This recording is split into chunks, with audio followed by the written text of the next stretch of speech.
Education is not the learning of facts, but the training of the mind to think. A warm welcome to all.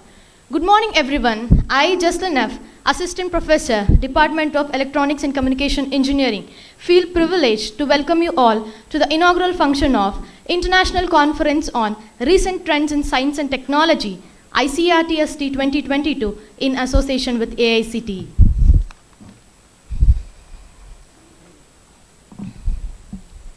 One song can change a moment. One idea can change the world. One step can start a journey. But a prayer can change the impossible. I request Ms. Shivali, student, Department of Mechanical Engineering, to invoke the Almighty to embark the beginning of the special day.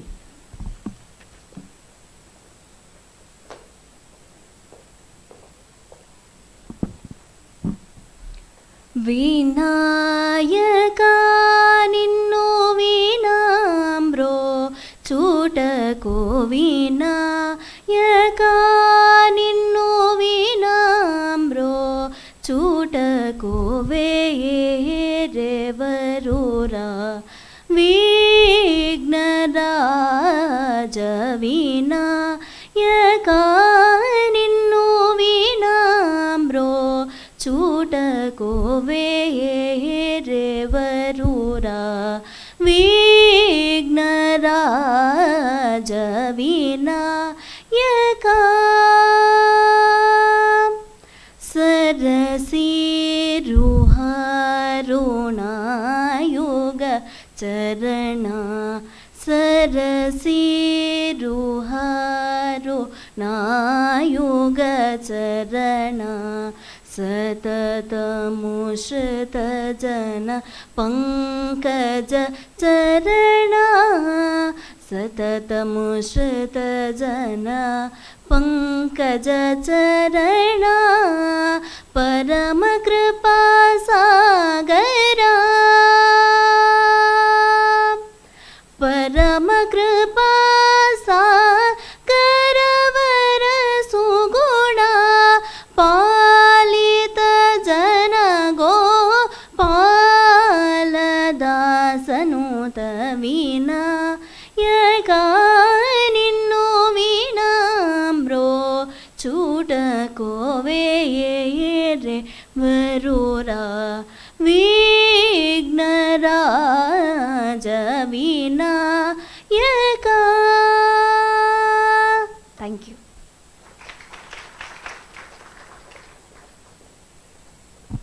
Thank you, Shivali. It was indeed divine. Now I request Dr. L. Basvaraj, Principal, ATME CE, to welcome the gathering to glorify the occasion.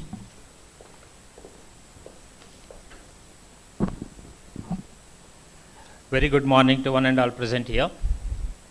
It's a great privilege for me to take part in this 2 days international conference, ICRTST-2022.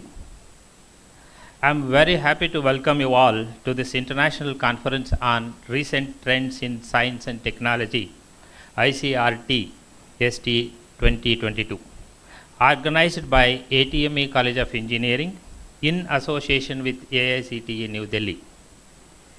ATME College of Engineering started the ICRTST in the year 2020, and this is the third international conference organized to update recent trends and technologies of the present and future, which will motivate academicians and researchers to contribute their research ideas and solutions for the welfare of the society. At this point, I would like to highlight the previous 2 international conferences held at ATME College of Engineering. Despite pandemic, overwhelming responses were received and the papers were presented in the virtual mode. The research scholars and academicians all across the globe presented the papers. By the grace of Almighty, this year we are conducting the 3rd international conference at the campus, and the papers are being presented in person. In this international conference, 110 participants from across the globe are presenting the paper, which makes this conference truly international in spirit. Keynote speakers are crucial to the success of any event that aims to bring people together around a topic in professional and informative atmosphere. The keynote speakers are the link to a whole new world and bring in new perspectives and general trends in technologies.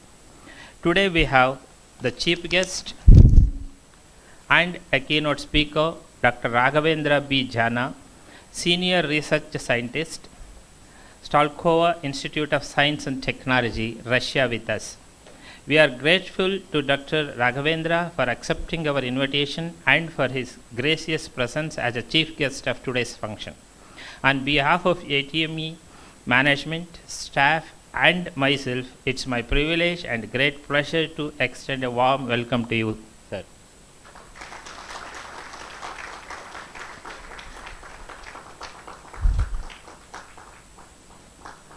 I am proud to welcome our today's guest of honor, Dr. Shyam Vasudev Rao, Managing Director, Relax Health System Private Limited. On behalf of ATME management, staff, and on my behalf, I wholeheartedly welcome you to this conference. Welcome you, sir.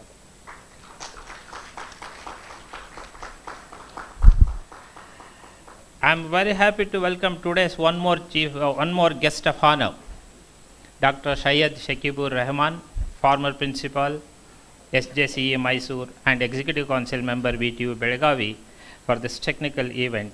Welcome you, sir, to this international conference.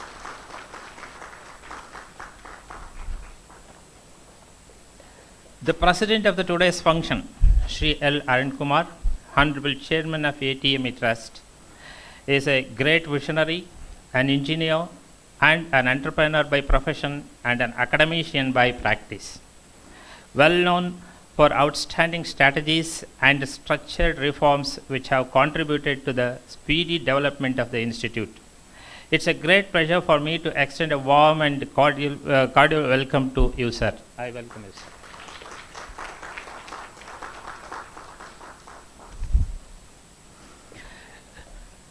I welcome Dr. Sunit Kumar and Mr. Manu Vijay, organizing chair, to this international conference. We have one more keynote speaker, Dr. Manoj B.R., Assistant Professor, IIT Guwahati. I wholeheartedly welcome Dr. Manoj to this event. I welcome honorable members of ATME Trust, honorable members of Governing Council, deans, HODs of various departments, faculty members, friends, print and electronic media, and invitees to this international conference, ICRTST-2022. I welcome all the authors, faculty members, and students who are part of this 2 days international conference, ICRTST-2022. I am sure this 2-day conference will be a grand success in terms of exchange of knowledge among participants, which will be used for the benefit of the society to create comfort and suitability for mankind. Thank you all. Thank you, sir, for your earnest welcome. I extend a warm welcome to our beloved principal, Dr. L. Basavaraj, to this inaugural function. We welcome you, sir. Now I call upon Mr. Sri Shayana R., Assistant Professor, Department of EEE, ATME CE, to introduce our chief guest, Dr. Raghavendra B. Jana, Senior Research Scientist, Skolkovo Institute of Science and Technology, Russia.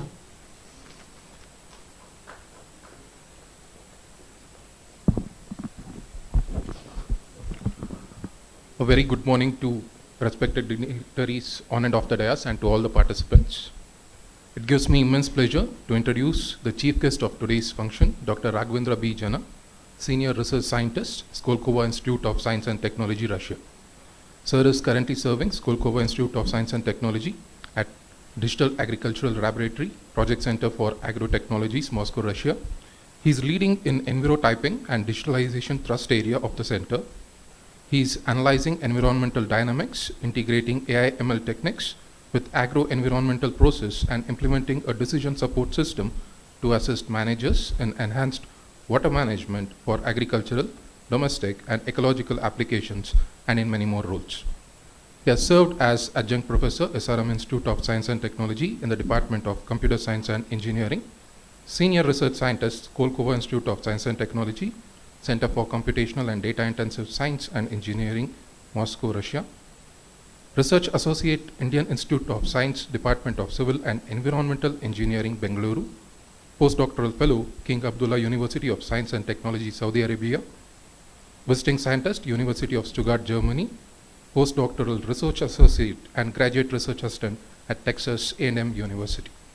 He has received external research funding from Russian Science Foundation, Russia, AI for Earth Azure Compute Grant from Microsoft USA, NASA Earth System Science Fellowship, Indian Industrial Research Funding for Exploratory Research Grant, Russia, Intramural Research Funding from KAUST. He has published papers in many peer-reviewed journals and conferences and has published book chapters. He has been invited as speaker in many international conferences. He has field and laboratory experience at Tawdihiyya, Saudi Arabia, Little Washita Watershed, USA, Rio Grande Basin, USA, Soil Physics Wet Lab, Texas A&M University, and many more. Sir has vast teaching experience in life science at Skoltech, Educational and Scientific Center for Plant Biotechnology, Department of Biological and Agricultural University, Texas A&M University, and many more. He has received many awards for his outstanding contribution in the field of science and technology, that is Robert E. Stewart Graduate Excellence Award, Bill A. Retail Stewart International Graduate Student Achievement Award, NASA Earth System Science Graduate Fellowship, Joseph A. Orr Graduate Fellowship. He has participated, judged many community and student activities. Sir has professional affiliations in American Geophysical Union, Soil Science Society of America, Alpha Epsilon, European Geosciences Union, and many more. He has served as editorial board conference sessions under various capacities. The accomplishments and achievements is a tremendous inspiration to young academicians and researchers. We are very happy to have you amongst us, sir.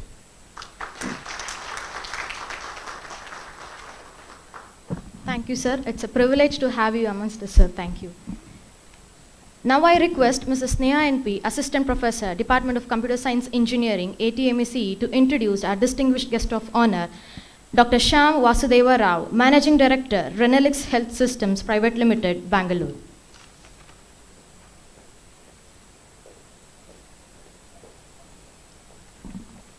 Very good morning to all gathered here. With tremendous happiness and gratitude, I take this opportunity to introduce our today's guest of honor, Dr. Shyam Vasudeva Rao. Sir completed his engineering and masters in electronics from SJCE Mysore. His research work has been on high performance computing from the Indian Institute of Science, Bangalore. He has won several awards for his thesis at IISc, a gold medal, and Professor Bhatka's Best Thesis Award. His innovations, Trinetra, all-in-one eye screening device, at Forus has won several laurels like DST Locked Martin Gold Award, Medal, Parimal Award, Sankalp Award, CNBC TV 18 Award, Samsung Innovation Quotient Award, NASCOM Innovation Award, and Anjani Mahelkar Inclusive Innovation Award in 2011. In 2016, IoT Indian Congress awarded him as IoT Thought Leader. In 2017, one of his innovative products at Forus Neo won the Marico Innovation Award. In 2013, Sir started Renalix Health System, which developed technologies for start-to-end kidney care. At Renalix, he developed the first of its kind smart and connected hemodialysis machine.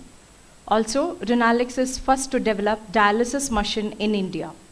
DHP and eHealth Enablers are some of the other startups by Dr. Shyam Vasudeva Rao in the digital health space.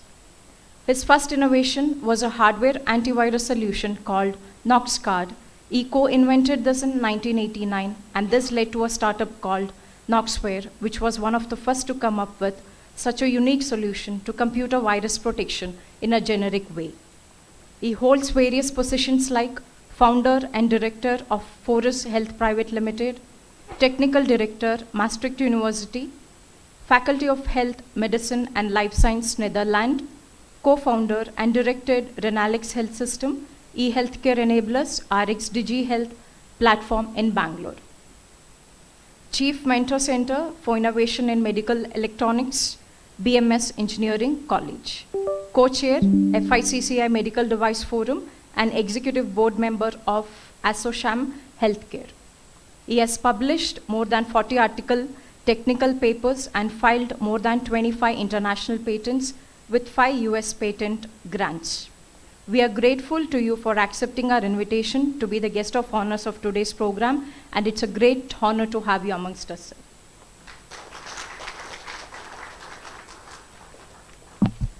Thank you, ma'am.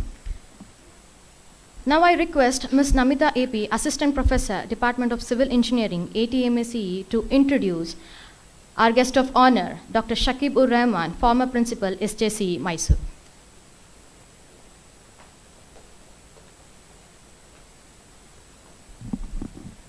Good morning, everyone. It's my pleasure to introduce Dr. Syed Shakib-ur-Rahman, former Principal, SJC, Mysuru, to the gathering. Sir has completed his graduation in Civil Engineering from University of Mysore, ME in Structural Engineering from IIT Madras, PhD in Structural Engineering from IIT Madras. He has served in various positions as Professor, Head of the Department, Dean Academics, Vice Principal, Principal at SJC College of Engineering, Mysuru. Sir has membership in various scientific and professional societies such as Fellow at Institution of Engineers India, Calcutta, American Concrete Institute, Farmington Hills, Detroit, USA, American Society of Civil Engineers, Baltimore, USA, Life Member at Indian Society for Technical Education, New Delhi, Association of Consulting Civil Engineers, India, Executive Committee, Institution of Engineers, Mysuru. And also, Sir has membership in various university or institution authorities such as Panel Member of Experts, AICT, New Delhi, Board Member of Studies in Civil Engineering, NITK, Surathkal, Board Member of Studies in Civil Engineering, Kuvempu University, and University of Vishveshwaraya College of Engineering, Bengaluru, and member at Karnataka Science and Technology Academy, Bengaluru, at MSRIT, Bengaluru, KNS College of Engineering, Bengaluru,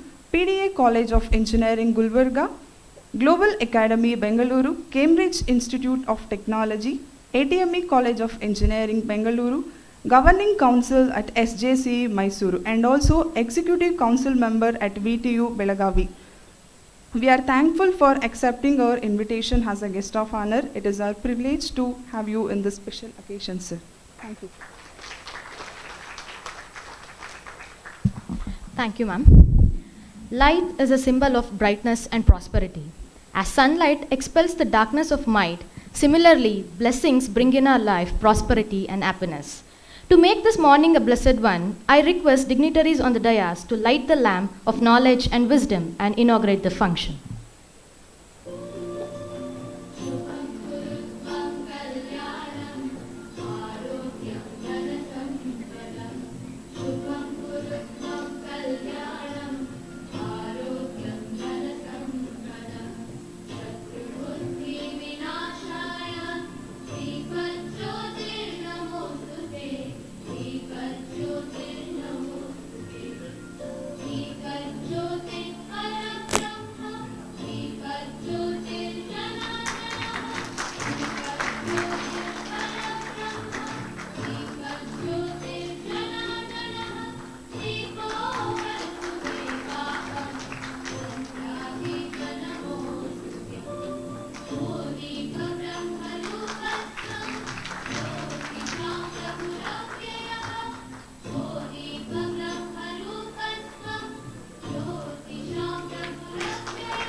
Thank you, dignitaries. Now I request our chief guest of today's function, Dr. Raghavendra B. Jana, Senior Research Scientist, Skolkovo Institute of Science and Technology, Russia, to address the gathering.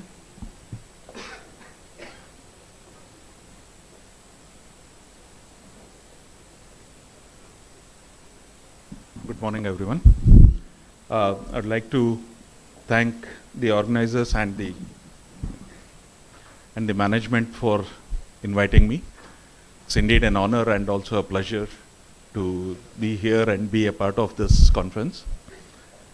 As I was just telling Dr. Shakibur Rahman, I'm not used to speaking, so I'll keep it very short. Mrs. Justin started the event with a statement which said, academics is not the learning of facts. I would say academics is also not just teaching. It's also linked very well with research. So it's indeed a pleasure to see people coming up with new research ideas. Please don't stop that. Academics, we have seen, improves, teaching improves when you have good research going along with it. So I would request all of you to continue doing good research, because that is going to help you in your teaching careers also. Okay. Thank you very much.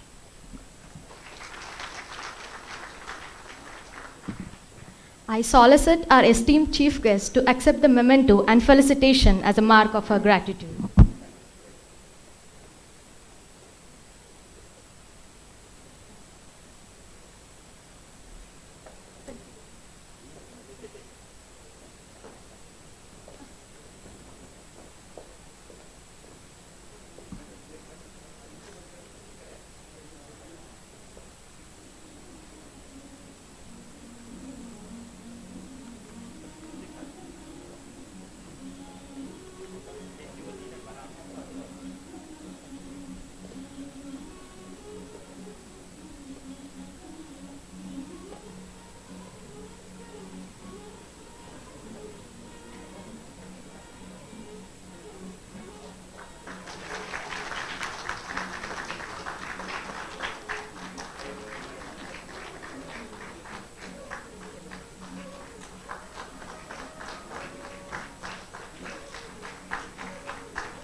Thank you, sir, for accepting our felicitation. Now I request today's guest of honor, Dr. Shyam Vasudeva Rao, Managing Director, Renlex Health Systems Private Limited, Bangalore, to address the gathering.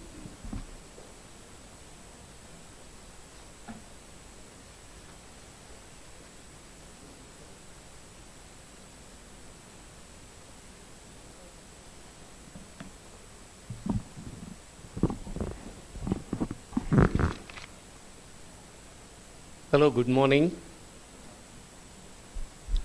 and thank you for giving me this opportunity to be amongst you all. It's a great honor and privilege to be there in this place in front of my guru, Professor Shakib.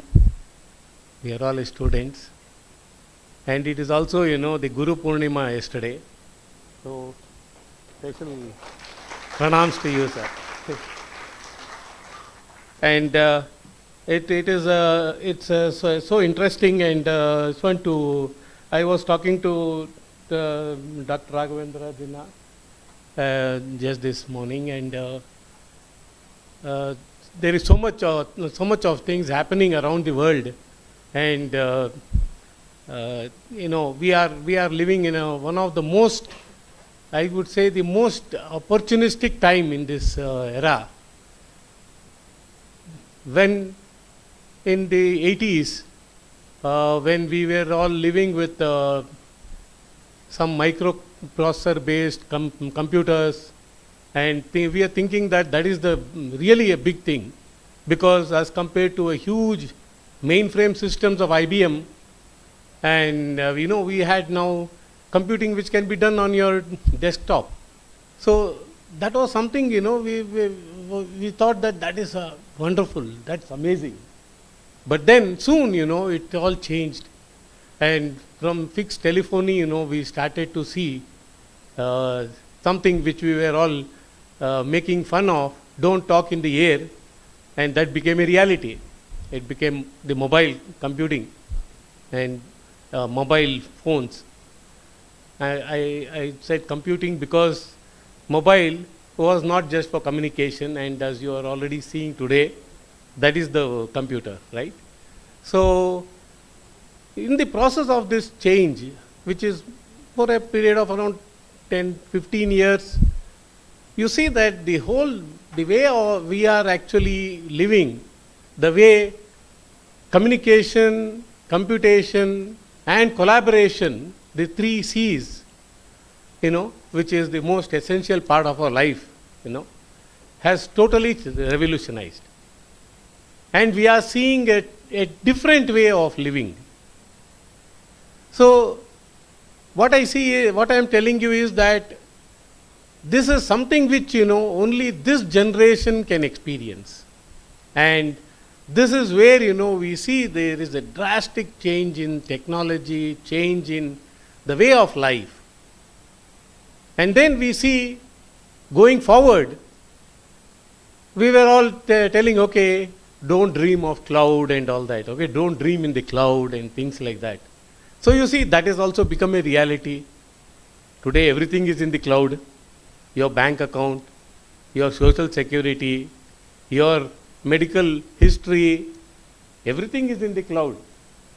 So this is another big leap in technology, which we have not really noticed it so much. But if you think about it, if you step back a few years and think about it, you will see that that's a great revolution.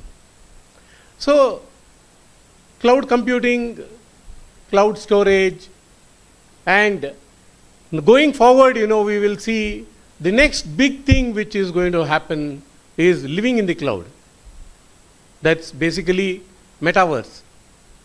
So we are now talking about a total multimedia, 3D imaging, 3D rendering in real time, and you can virtually be, today you see we are already 50% there, okay, with this conference, which is a hybrid version where there are so many of our other friends who are sitting somewhere and they are also participating in this conference. So the whole concept of living changes, and that's going to bring in a huge revolution. In all these processes, what we see is technology is playing a very, very, very important role. And this is all, there is no difference between a civil engineering or mechanical engineering or electrical engineering or whatever. Everyone is getting equally impacted and everybody is contributing. Even before I make a big building, I can not only just visualize it, I can walk into it and I can feel it.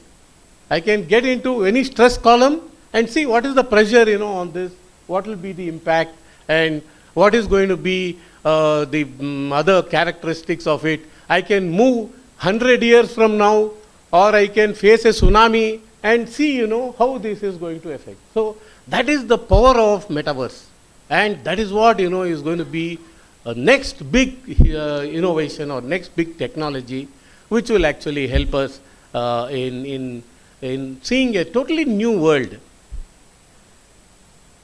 So in the process, what you see is also a lot of technologies which are going to get developed, and already social media is talking about so many things about it. And then you know that Facebook now they are no more. It's one they are called Meta, and that company Meta is the one which owns Facebook, WhatsApp. Instagram, everything. Okay? So it's like social networking methods, I would say. So there is going to be a launch of something which is totally, like you are going to see a totally different type of a one. So to that, I would like to give you some examples or some of the things which I am doing. We see that healthcare is one area where I am doing a little bit of work. It's impossible for us to reach healthcare to each and every person who needs it. This is because of the lack of resources like specialists, and today it is not just specialists, you need super specialists for any healthcare. If I have a problem with my eye, I'll have to find out, I have to go to an ophthalmologist, but then, within the ophthalmologist community, there are 10 different type of super specialities. If it is a problem with retina, then I have to go to the retina specialist. If it is a problem with glaucoma, I have to go to a glaucoma specialist. If it is something to do with the eyesight, refractive error, then I have to go to a cornea specialist. So like that, there are super specialists. And that makes the situation also very, very difficult. As such, there are very few specialists and there are so many people who need this health care. So if you take just eye care, we have more than 200 million people who need one or the other form of eye care in India alone. I am talking about India alone. And we have around 20,000 eye doctors or eye specialists. They are called ophthalmologists. Among them, if I talk about retina, there are only 2,000 of them. If I talk about glaucoma, there are 500 for the whole India. And if you talk about pediatric eye care, then there are only 200 pediatric eye doctors. Okay, so now to get to the point, how can we reach out to these people at the right time with the right technology? That is what is important. 70% of the population are still in Tier 2, Tier 3 and rural area in India. And more than 80% of these specialists and all these eye care, all health care is all in the Tier 1 and big cities, right? So there is a big mismatch. So this is where, we can fit our metaverse very nicely. Okay. So what we do is that, we make some special type of devices. They are basically imaging systems, which even a driver can operate. Means a less trained person. I mean, the driver is definitely very intelligent people. But what I'm saying is, this is a person who can take this equipment, take it on a bike, or they can take it in a vehicle and go to the place, and then, they can screen the person, they can image, and then remotely, there is a way by which the doctor can actually instruct. Even that instructions, initial part of it is all done through the machine itself. So there is NLP and all that. So it will talk to the patient, tell, okay, you see this, you do that, and then immediately it captures image, grades the image, whether it is of the right quality, can it be used to do further diagnostic. If it is not, it will repeat the process. All these things are done by this device. So with very less trained people, we are in a position to capture the image, and those images are actually uploaded into the cloud, and then the machine learning algorithms will work on that and see whether there is a problem or not. If there is a problem, then this will send these images to a specialist, a super specialist, depending on what the problem could be. Now the super specialist, from their mobile phone or laptop or whatever, whichever form factor, they can actually quickly make a report. It takes them hardly few minutes, just in 5 minutes they will be in a position to make a diagnosis and give a report, which will actually reach the patient at the right time. So this entire thing, is done through this tele-ophthalmology system, and for which, all that we have done is just a small little camera and made it intelligent. Okay. So this is one of the things which we had done, 10 years ago. Today, we have a totally different system. This camera is put into a XYZ table, which was actually used for 3D printing, and this is like a kiosk. So somebody could go just sit in front of it. This could be put in places like a post office in villages, or it can be put in big malls or metro stations in bigger cities. And just anybody, they can just walk in, sit in front of it. It will actually recognize the person, okay? And then it gets their Aadhaar number and all that, and then it will actually do the imaging of the eye, anterior, posterior part, refractive error, everything within few minutes autonomously, and that will actually be sent to the cloud, triaged, and then a report will be generated, and a PDF will go to the person to their mobile phone. So you see, completely, you are in a position to reach out to the person, and then so on. Now, the person may need a consultation with the doctor now, because this is only for initial first step. That is the OPD of the hospital, the outpatient department. That is what has been reached now. How about the next step, where the doctor want to examine for a detailed diagnosis because they want to do a treatment?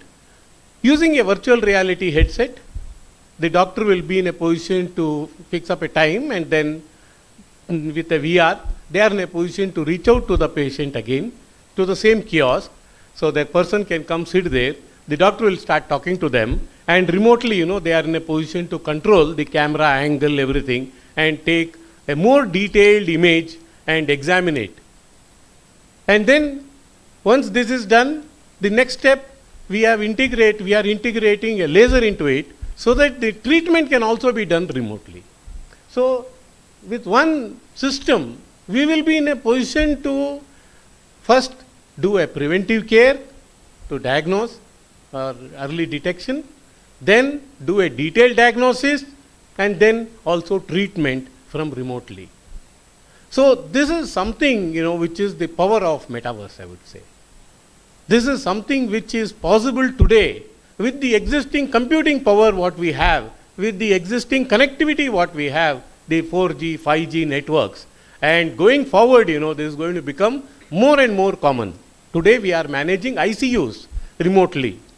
So when there is a patient now during the COVID time, several hospitals adapted it. So there is a eICU concept where the ICU, no doctor is going there, it's all done remotely, and the patients are managed. So this is something which is basically catching up. So what we see here is, one is the metaverse concept and the other one is the autonomous systems. That means without a person being there, remotely you are managing it. Already in automobile it has become famous. You know the Tesla cars, they are autonomously, they can be driven, there is driverless cars. So recently, we had one of my friend, who was driving me between New York and DC, and on the way, he is doing a meeting. It was very surprising. So it is so autonomously controlled. So the same thing, we are looking at, or what I am doing is, autonomous medical systems. So autonomous systems are going to be another big revolution. This is not going to take away jobs from the people. It is going to only elevate people's jobs. That means people are just doing, mundane thing, going there, picking up the paper, putting a stamp, throwing it in dustbin, something like that, But those sort of things are now no more needed. It's all paperless. It's all, this one is not needed. And everything, people have to think about really adding some extra value to the work what they are doing, So if I remember, way back in 98, 99, in India, we had a very big boom for IT engineers. And what were they doing? It was basically fixing, a 2-digit date field to 4 digits. That is the Y2K thing. See, that is not really something, which we can tell innovation. But definitely it is a service, But now if you see, if this sort of a problem comes up, we don't even need people. it will automatically do it. We can just have a simple program which will actually do all these changes, identify and do the changes. So that is where this sort of machine learning and artificial intelligence is what driving towards. So taking away a lot of these mundane things and actually making the human expertise to reach out to people at the right time with the right opportunistic movement. So with these 200 pediatric ophthalmologists, we are in a position to reach out to 270 million children, kids, who are actually born prematurely. Okay, so this is something which is really a optimization problem, and there we have a camera which a technician can take, and they can actually screen the baby's eye, and through machine learning, we have developed algorithms which will actually find out whether the baby's eye is normal or it has something called as a retinopathy of prematurity, ROP. And this ROP is a very dangerous thing, because the baby can get blind if it has ROP within 6 weeks, within the first 6 weeks. So, and then for the rest of the life it is blind. So in India, at least, I know that more than 2 lakh such babies are put into the society. 2 lakh babies, they are born blind, that's what they say. But actually it is not that the baby is born blind, it was having sight, but we couldn't manage to find out that had a problem called ROP, retinopathy of prematurity, and then in 6 weeks it becomes blind. The retina becomes, it tears and then it becomes a lump, and that's how, there is no treatment for that. It is blind. But within the 6 weeks, if we find that, we can do a simple laser treatment and the baby's eye sight will be restored, and then it becomes normal. So this is the type of problems which actually we can solve with machine learning and the communication and all these tools what we have. And artificial intelligence plays a very big role, image processing plays a very big role in all this. And today we have some fantastic tools available. We don't have to sit and write a whole lot of C program or assembly code. It's all, very, very advanced languages like Python and all that, through which, we are in a position to basically make fantastic algorithms in a short period of time. In fact, I have a lot of these doctors, who are actually learning Python and they are already making their own apps. So that way it is so simple. And that is what I was telling you, that the relevance of a computer science engineer or a civil engineer or a mechanical engineer, their job profiles, their working style, everything is going to change going forward. So this is a big convergence what we see, and that is what is going to be metaverse, and I think that's going to be a new normal. And with that, I would like to leave these thoughts in your mind, and I'm sure in this conference you're going to deliberate a lot on that, and there will be a lot of good papers published, presented. I wish you all the very best. Thank you.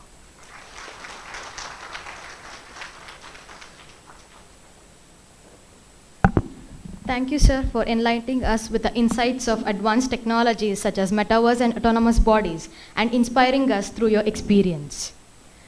Now I request dignitaries on the dais to offer felicitation to Dr. Shyam Vasudev Rao, sir.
Thank you, sir, for accepting our felicitation.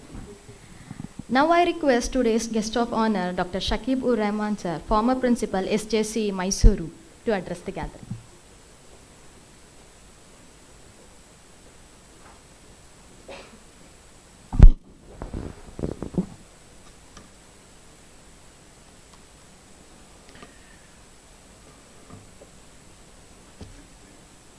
ಎಲ್ಲರಿಗೆ ನಮಸ್ಕಾರ. Good morning to all.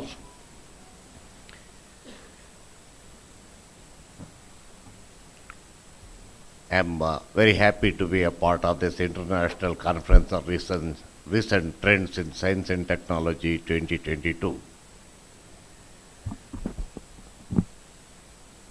President of this morning program, Sri L. Arun Kumar, Chief Guest, Dr. Raghavendra Bijana, Dr. Shyam Vasudev, Dr. Manoj B.R., Dr. L. Vasaraj, Dr. Suneet Kumar Sargur, Professor Manu Vijay, faculty from various colleges, invitees, ladies and gentlemen. Yesterday I just checked with the principal with regard to, who are going to be the participants.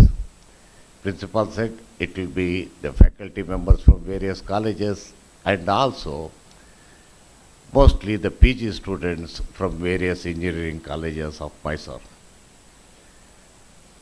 So unlike Dr. Raghavendra or Dr. Vasudev, I am now a senior or a super senior citizen, and therefore I will not be speaking much on, the recent trends in science and technology. So I'll therefore be, giving a sort of advice to the participants of this conference. As I said, most of the participants in this two-day conference are the young faculty, postgraduate and undergraduate students from different engineering programs. Friends, you are here to gain knowledge. Now, I will be emphasizing on the point why you should be attending, such conferences. So, attending conferences and seminars is a very good way to learn new things from specialists, from academia, and also from the industry. Many of specialists share their experiences to help you gain knowledge about them. This is one of the best ways for you to network with their organizations so that you can get ideas and learn from each other. Attending conferences and seminars is also a great way to stay updated about the latest trends in industry. This is a great opportunity for you to learn new technologies and strategies that can help you stay ahead of competition. A piece of advice particularly for the researchers. Attending conferences and seminars is also important to get new ideas and solutions for improving your quality of research. Particularly for researchers, it's a great way to meet people in the field of, your interest. Networking is very important from talking to them.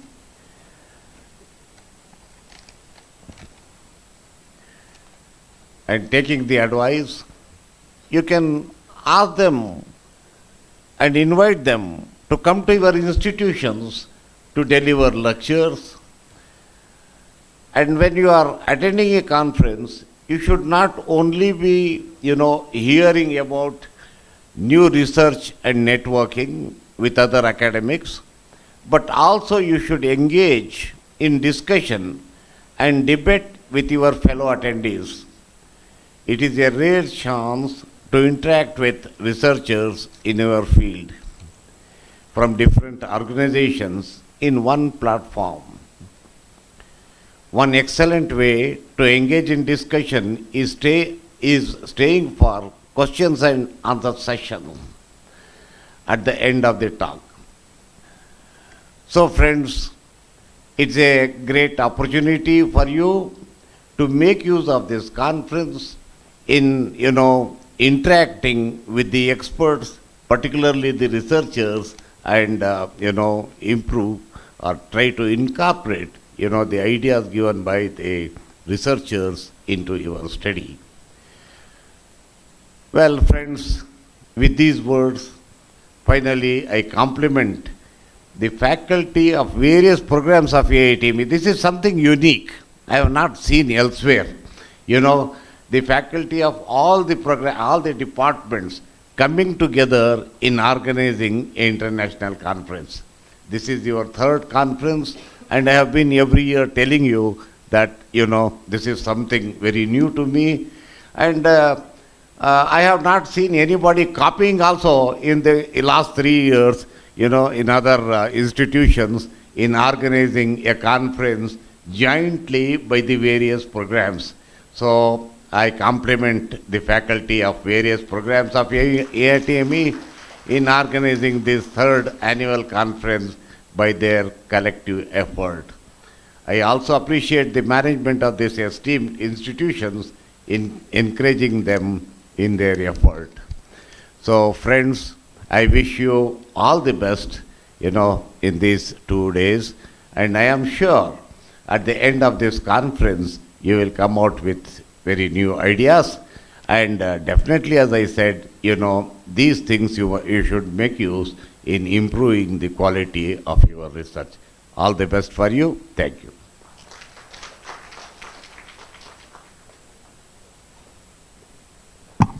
Thank you, sir, for inspiring us through your words. Now I request dignitaries on the dais to offer felicitation to Dr. Syed Shakibur Rahman, sir.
Thank you, sir, for accepting felicitation. Now I request all the dignitaries to release conference e-proceeding by unboxing the gift box.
Sir, I request you to...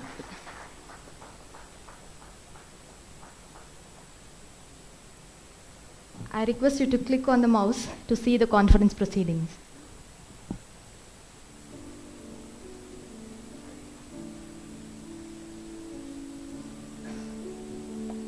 So one click is enough, sir. One click is enough.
Thank you, dignitaries. Now I request Shri L. Arun Kumar, Honorable Chairman, ATMEC, to give away presidential address.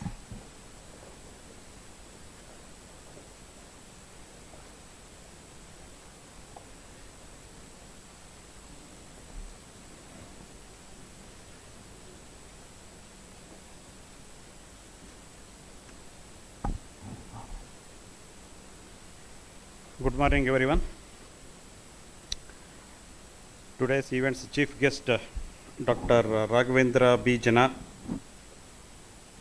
guest of honor, Dr. Shamu Vasudev Rao, other guest of honor, Shreya Sekibu Rahman, Dr. Shreya Sekibu Rahman,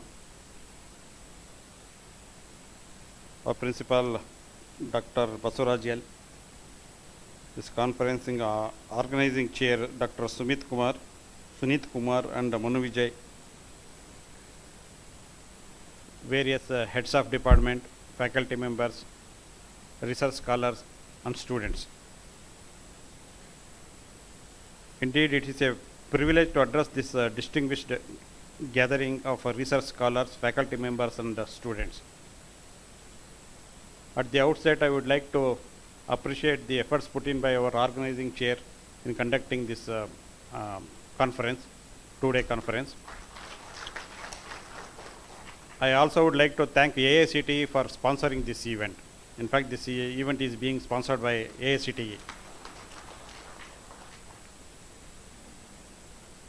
The earlier two editions of ICRTST has happened in the middle of Corona pandemic. And luckily, the third edition is being conducted in a normal condition. ATME College of Engineering is committed to foster the research culture in college by promoting research in emerging and challenging areas of science and technology, like as Dr. Shyam Vasudev said, metaverse or robotics, machine learning, and other emerging technologies. We encourage the students and faculty members to undertake research in emerging areas, including multidisciplinary fields. This enhances the general research capability of budding technocrats by way of participating in conferences, seminars, workshops, project competition, etc. Conferences like this create awareness and opportunities in R&D among the faculty and students, and to create a R&D ecosystem in each and every department. In fact, as Dr. Shakibur Rahman said, I am also not into academics, or neither an academician or a researcher. But I can give you some advice based on the knowledge what I have acquired over a period of 10 years in running an academic institution. In India, see, at the cost of repetition, I am telling this one. In fact, this fact was given to you during the last session also, last year's this thing also. In India, according to the US National Science Foundation, India has emerged as the world's third largest publisher of science and engineering articles. China, which accounts for 20.67% of the global publication in scientific article, is at the top of the position, followed by US at 16.54%.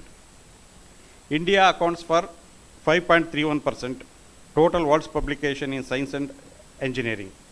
All these are peer-reviewed science and engineering journal articles and conference presentations. Though quantitatively increase is a good news, but what matters a lot is the quality of the research, the citation index, number of times an article has been cited or referred to. India's impact is only 1%, not even 1%, it's less than 1%. Whereas others are far, far ahead of us. This reflects what quality of research we are producing. This needs to be drastically improved. India has also has a poor performance in patents to its credit. According to World's Intellectual Property Organization, WIPO, the total 50,000 patent publications of India, about 70 are from non-resident. Out of 50,000, 70% of the patents are registered by those who are living somewhere in US or Europe, somewhere else. The resident Indians, they are filing hardly about 15,000 applications. When we compare this with China's 1.5 million applications and US 6 lakh applications, it speaks volume about India's poor relative position in R&D.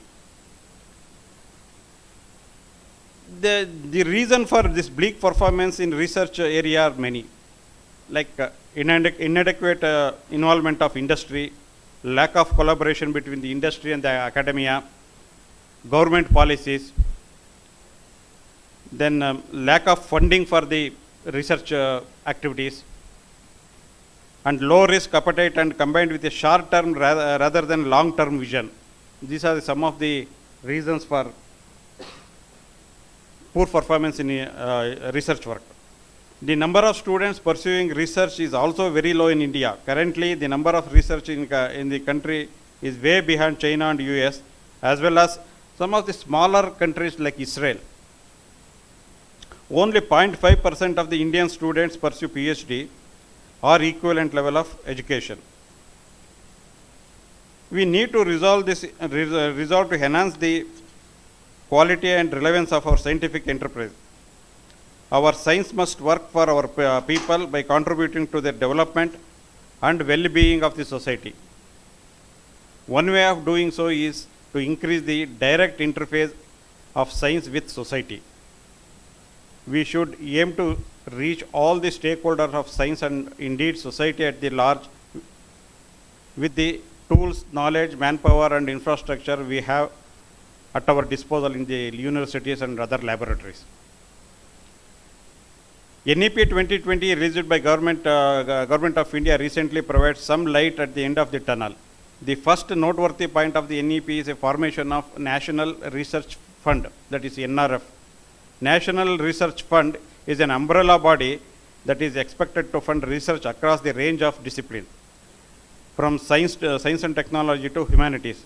It aims to providing the required momentum to grow the R&D agenda by way of building a research ecosystem comprising of government, universities, research institutes and industry. Finally, let us remember that fruits of scientific research will make the best impact only when it reaches our less privileged, our youth, our women and our social economically weaker segment. On this day, let us resolve to make science an instrument of inclusive progress that respect and indeed harness the power of diversity of 1.5 billion people of India. So I don't want to encroach upon our valuable time of our keynote speaker. I hope this conference will provide some good insight for you people for your future research activities. I once again thank the organizer for organizing this event and also the AICT for sponsoring this event, and wish you all the best for your future endeavors. Thank you.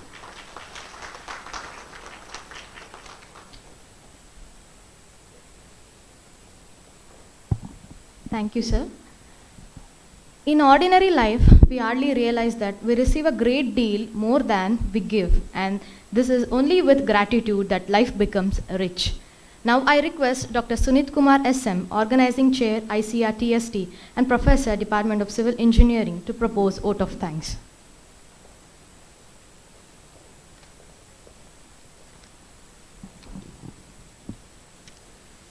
Good morning, one and all present here. We received this intimation to conduct from AICT Delhi somewhere in February. So from that time onwards, the effort was on. And when we started searching for the people,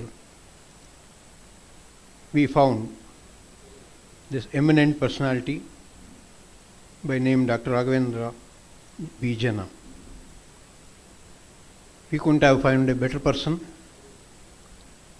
who has already motivated all of us about the research work, who readily accepted our invitation, and he is the chief guest today as well as the first keynote speaker.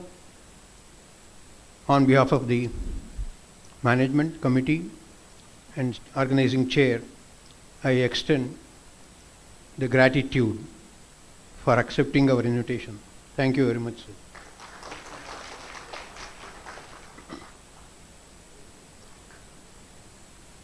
Today's guest of honor, Dr. Sham Vasudeva Rao. You already heard him enlightening us about the fantastic biomedical engineering which we never knew to that extent, and already we were in the cloud, and he was assuring us that we will live in the cloud.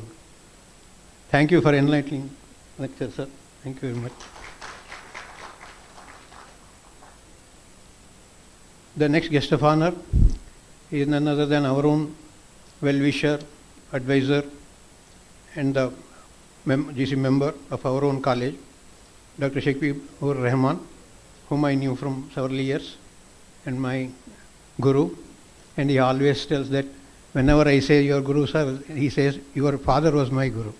So that's how the generation has to continue. And when we went to him, he readily accepted for the invitation, and he is here with us. Thank you very much, sir, for your kind words. And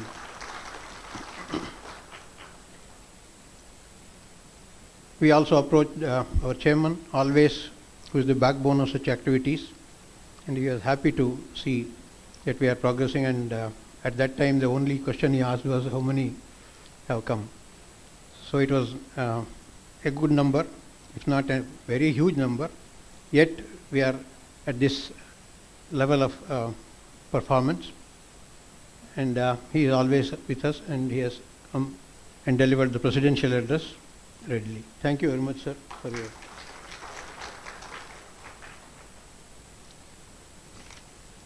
Of course, I thank the media and press the deans who have accepted our invitation for the inaugural function, the HODs for their presence here, and all my fellow colleagues and friends. Of course, enthusiastically many students have participated, both PG and UG. I thank them for their encouragement given to us. And the faculty from other colleges, I thank them for participating effectively. For every activity, always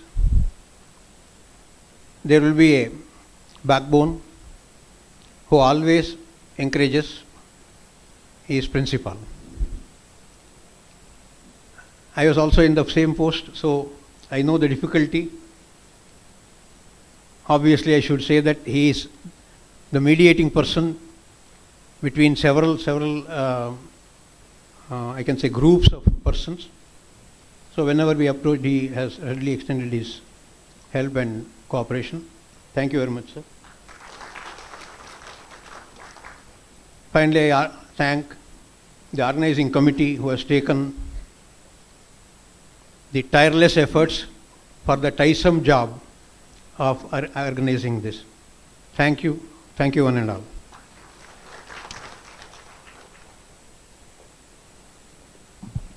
Thank you all. Refreshments are arranged in room number 409 tab. I request participants and staff to have it and assemble back in the auditorium 11:45 a.m. sharp. Kindly adhere to the timings. Thank you.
Now I request Dr. Raghavendra Bijana, Senior Research Scientist, Skolkovo Institute of Science and Technology, Russia, to deliver keynote address.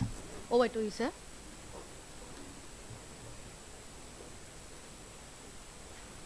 Thank you, ma'am.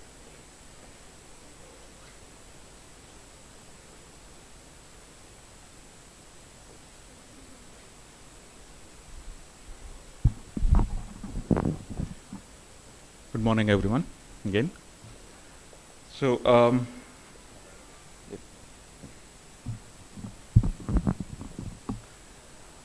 I'll be talking about a concept called Envirotyping.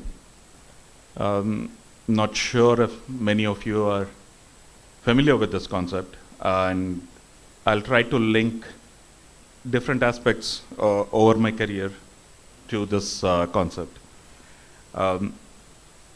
I had the slide about me, but Mr. Srishaina has already introduced me, so I don't think I need to go through this. Just that I'll just say I started my career as a civil engineer, then moved to agriculture engineering and environmental science, and then to computational engineering, and now to artificial intelligence and machine learning. Right? So this talk will be sort of an amalgamation of all these fields. And so when I say agriculture, what is it that comes to our mind? Especially here in India, probably this, right? Or this, or at the most, we say, okay, we have some mechanization, right? But what if I tell you that agriculture is a high-tech industry? You'll be laughing at me, right? So agriculture, we know, combines biology, chemistry, physics. Environmental science has a big influence. Water resources are necessary, so hydrology. Now genetics, genomics, microbiology, biotechnology, remote sensing, computer vision, right?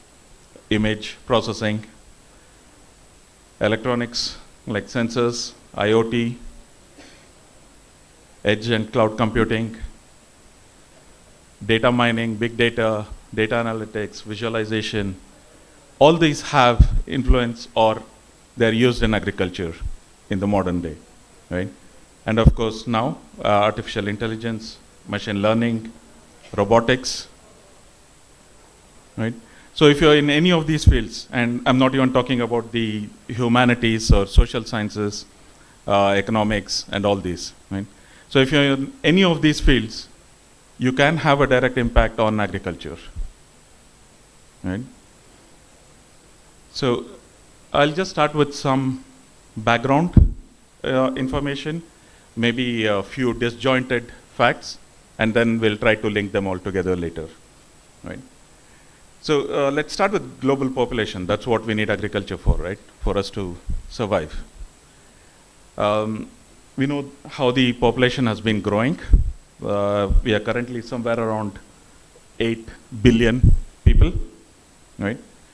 But the rate of growth has not been the same, right? If we assume that the population in 1800 was around 1 billion, that is what it was then, how long did it take for us to reach each additional billion people, right?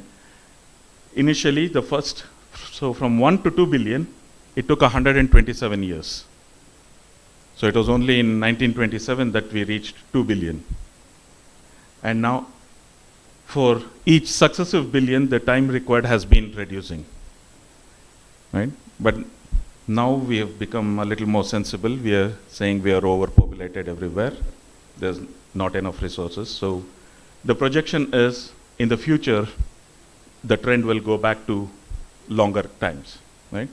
So based on that, the projection of future population is sort of like this.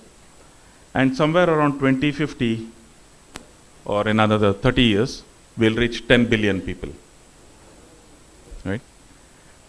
So by the UN Food and Agriculture Organization, their estimate is that in 2018, their estimate was that by 2050, we have to increase the productivity by 70% to what it is today. So how do we do that? Right?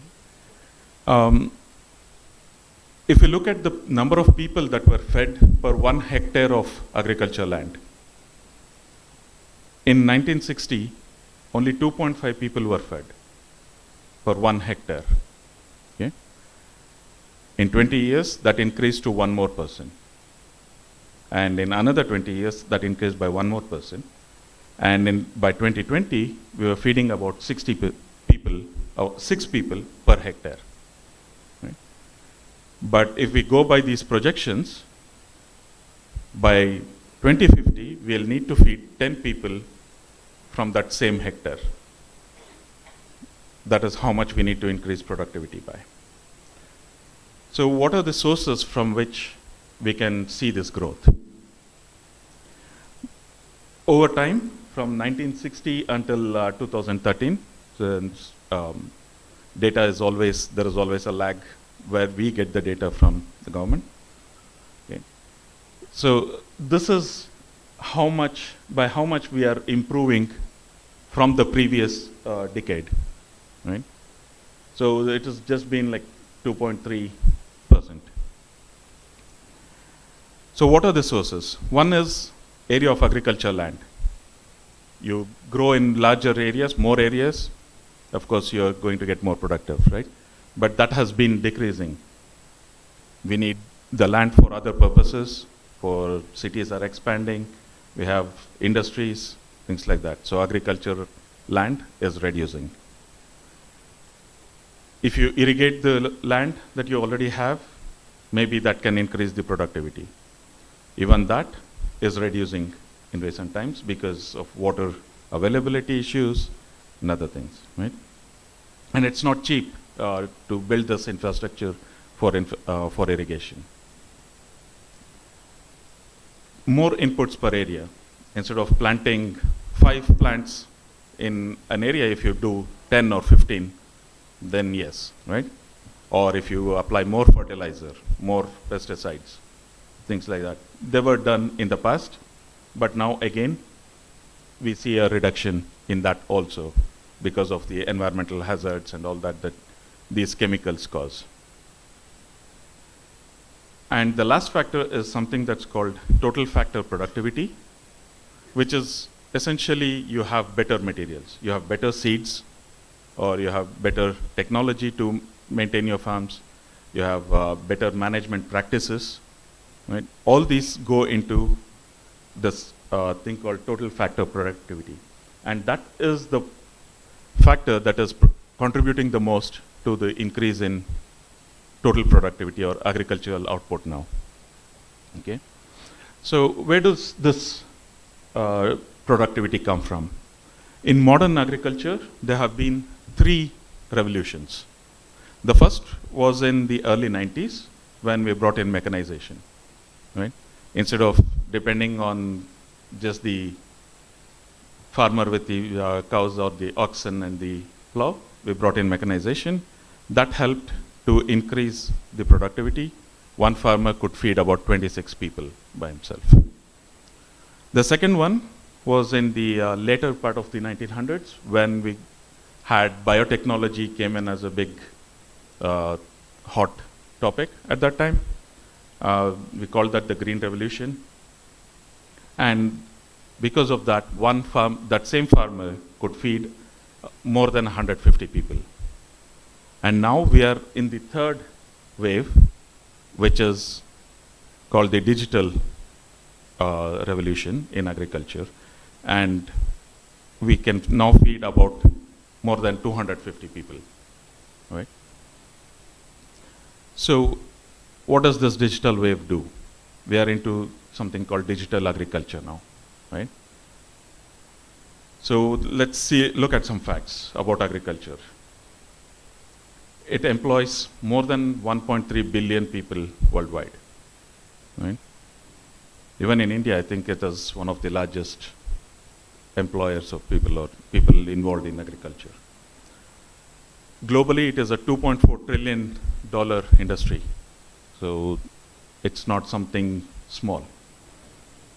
But also, more than a third of all the food that is produced is being wasted.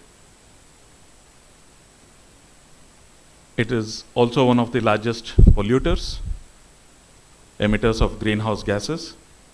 And remember, agriculture does not just mean just growing of crops. Poultry, animals, all these are also considered under agriculture, right? And agriculture is the #1 user of fresh water. By being the #1 user, it is also the #1 polluter of fresh water. Okay? Traditionally, agriculture has been information poor. It has just been by practice. My father used to do it, my grandfather used to do it, I'm doing the same thing. Right? But lately it is becoming more and more data rich due to different reasons. We'll go into that later. Okay? So using that data, we are getting into something called digital agriculture, which is basically making use of all these different tools that are available to us to collect, store, analyze, and make decisions using electronic media or data, right? You may have also heard it as smart agriculture, e-agriculture, and precision agriculture, which is sort of a subset of digital agriculture. Excuse me. So how do we do this? We have this crop cycle, right?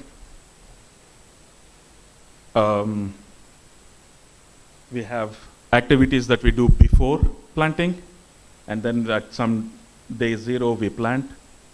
The plant grows, it starts flowering or producing the seeds or the fruit, and then we harvest, and then there's some post-harvest activity that we do. Okay? So we can manage this whole crop life cycle. For example, in the initial stages, even to select what kind of crop can be grown here, what is the best kind, based on the field conditions, what is the weather conditions that we expect, what water availability, or maybe even what is the financial condition of the farmer. Can he get loans? Is he rich enough to move to a different kind of crop? And market trends. If everybody is growing rice, the price is going to go down, right? So why not grow something else in that place? And also what needs to be done before we plant. And then during the growth stage, we can provide advisories on how the crop is growing. Are we doing something wrong? Are we providing too much water, too less water, too many chemicals? How is the weather going to be in the near future, in the next 1 week? Also diseases, pests, these kind of things can be monitored. And then when to harvest, based on the crop condition, the weather, also the market dynamics, transport availability, you can harvest, and then if it is sitting on your farm without a way to take it to the market, then it is a waste, right? You have done all the work and then it's wasted. So this whole thing we can now manage using digital agriculture tools. What are the benefits? To the farmer, of course, he gets real-time information. He gets improved decision making. He can save on some of those, save money on making, let's say, I don't have to use so much fertilizer, or I don't need so many people to be doing so many things all the time. I can reduce all that, make it more efficient, and also increase the productivity, how much yield he gets, which naturally leads to increased profits for him. What about the agriculture industry as a whole? They get much more information about what is happening. They can optimize the supply chain. Okay, we know who is growing what, where. So if you have a rice market, you have the silkworm market in Ramnagar, you have the hopcom somewhere where you go provide all your products. So all this kind of supply chain optimization can be more easy, which leads to, of course, improved efficiency and management and quality control. And overall, for everybody globally, it benefits the community because you get a variety of products, you get better so environmental sustainability, it will be probably cheaper, and you get a lot more collaboration between farmers, other organizations, right? So, and also at the governmental level, it leads to better policy making. So it's not just one thing that we are impacting, it's the whole chain. Okay. Already in India, there are a lot of digital agriculture apps. Some of them from the government, some from private startups. I think even organizations like the Tatas, they have some apps for agriculture, right? TCS has an app. So how do we get this data? One of the easiest and probably where this sort of digitalization of agriculture started is with greenhouses, right? Because it is a much more controlled environment. You can get a lot of this data. So we turned these greenhouses into smart greenhouses, where you have sensors which can be used for analytics, for remote management of all the irrigation or the fertilizer application and all those by equipment control, right? Simple study in Japan where they monitored a lot of different aspects using IoT, cloud data management and all that, right? So they monitored about 100 parameters within a greenhouse, which are like humidity, temperature, how long each condition was present for, what is the plant age, all these, right? They were able to achieve a 92% accuracy in predicting risk of infection. They were able to reduce the use of chemicals by 30% and increase the yield by 15%. So you're spending less money on chemicals and you're getting more, right? So of course there is the initial investment on the equipment, but over time it becomes much more profitable. Okay, so that was greenhouses. In fields, we can use either robots which go on the ground, or drones, or you have remote sensing and all those, right? So lately there's been in the research community for environmental science, there is a push towards creating what is called critical zone observatories. So the critical zone is basically this zone of the earth between the top of the trees to the bedrock, right? So this is where all the agriculture happens, right? So the critical zone is very much suited for agriculture. So there have been a lot of such observatories where we monitor a lot of the environmental factors, the soil conditions, what is the management practices, all those, right? And how do we do that? We do that with local on-the-ground in situ equipment. So again, the electronics comes into the picture.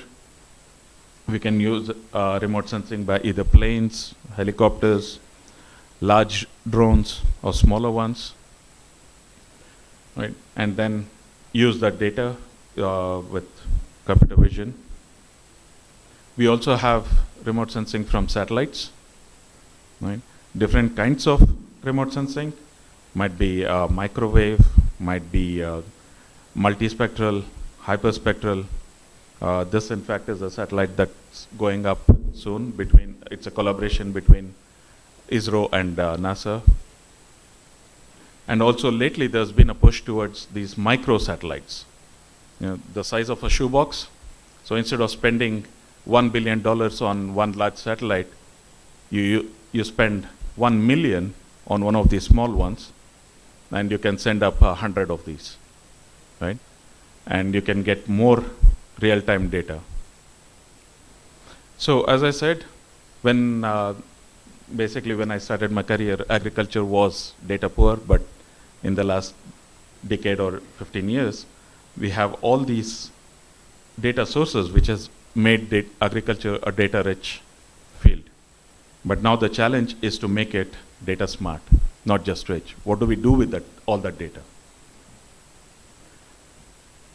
So we could either go into things like creating sensor networks, right? Where suddenly we have on-the-ground sensors, we have remote sensing, put all that data into one cloud, make your analysis, do some modeling, and send back the information to the farmer or the operator on the farms for maybe their irrigation or something, which can be very much in real time. So for example, you collect all the information about the farm, the conditions, you send that out, it compute that, whatever needs to be done, how much fertilizer to be applied, how much water to be applied, send that out to the machines which are already now connected. A lot of the farming machines are connected to GPS, they're connected to the main servers, right? So make use of that. By remote sensing, we also can do a lot of the monitoring. For example, this is where some of the oil seeds are grown in Russia.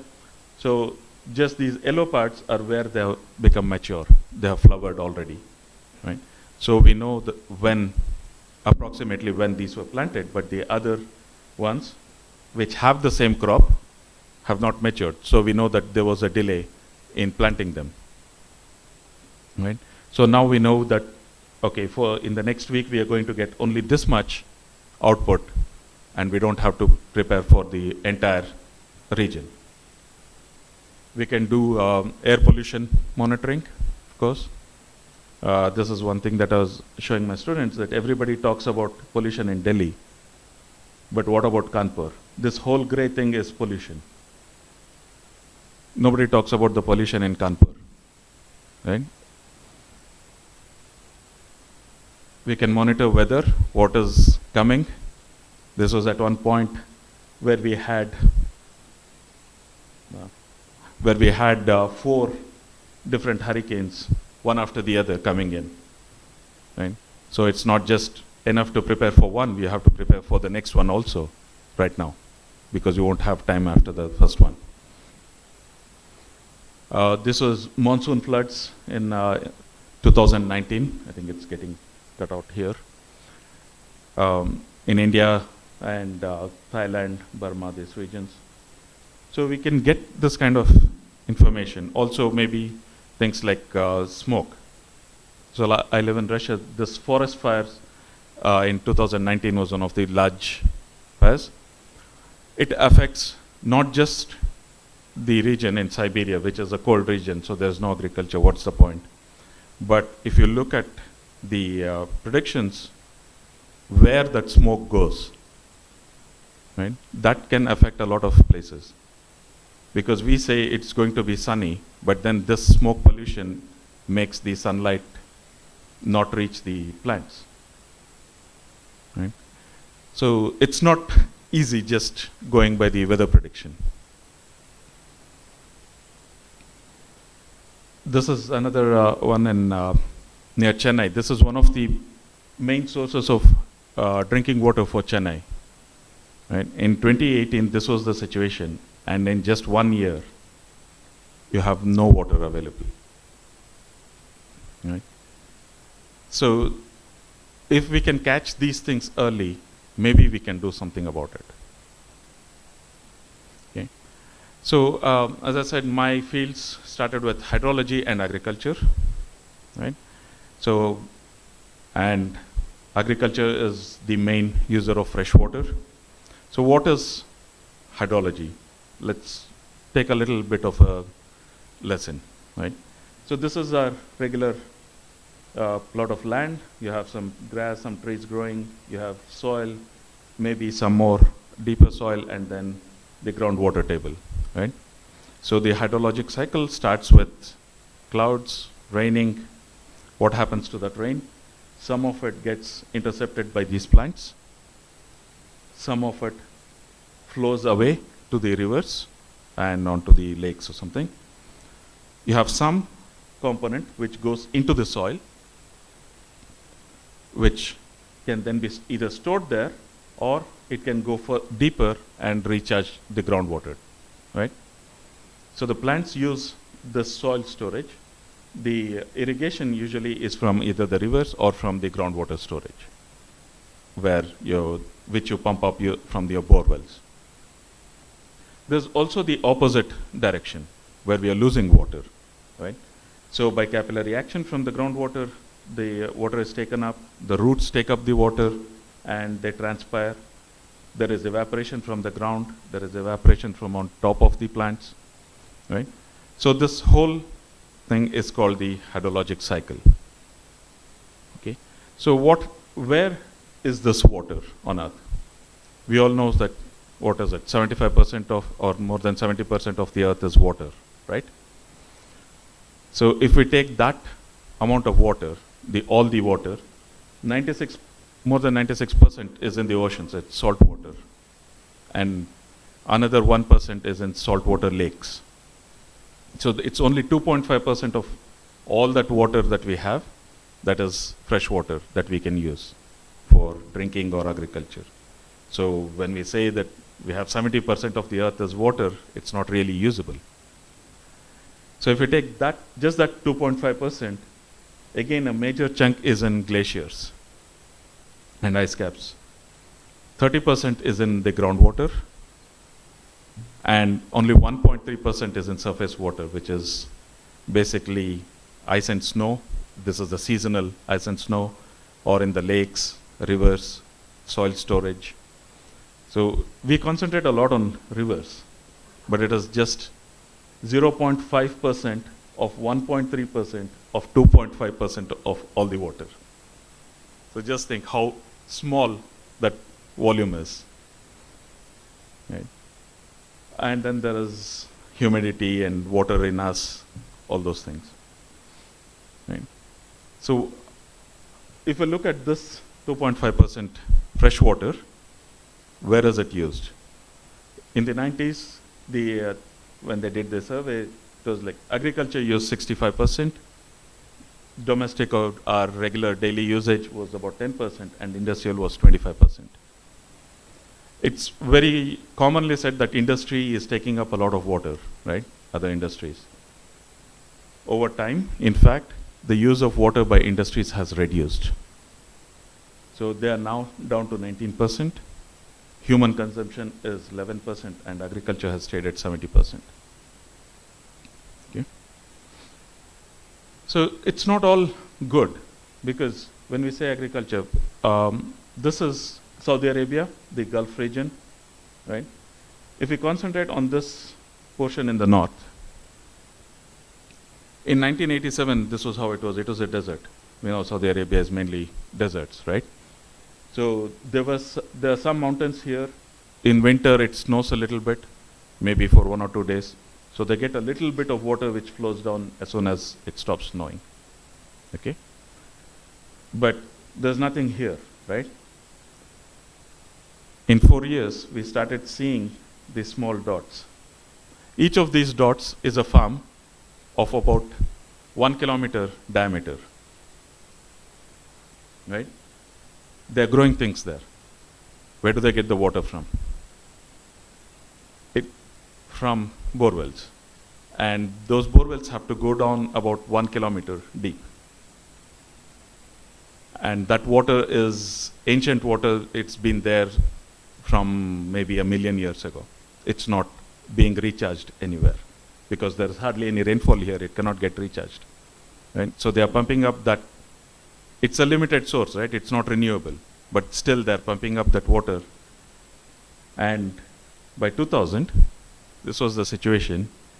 And in 2012, it's become a major agricultural region. So in 25 years, we went from totally barren to totally agricultural. So what are the environmental impacts that this kind of increase in agricultural land is creating? Right?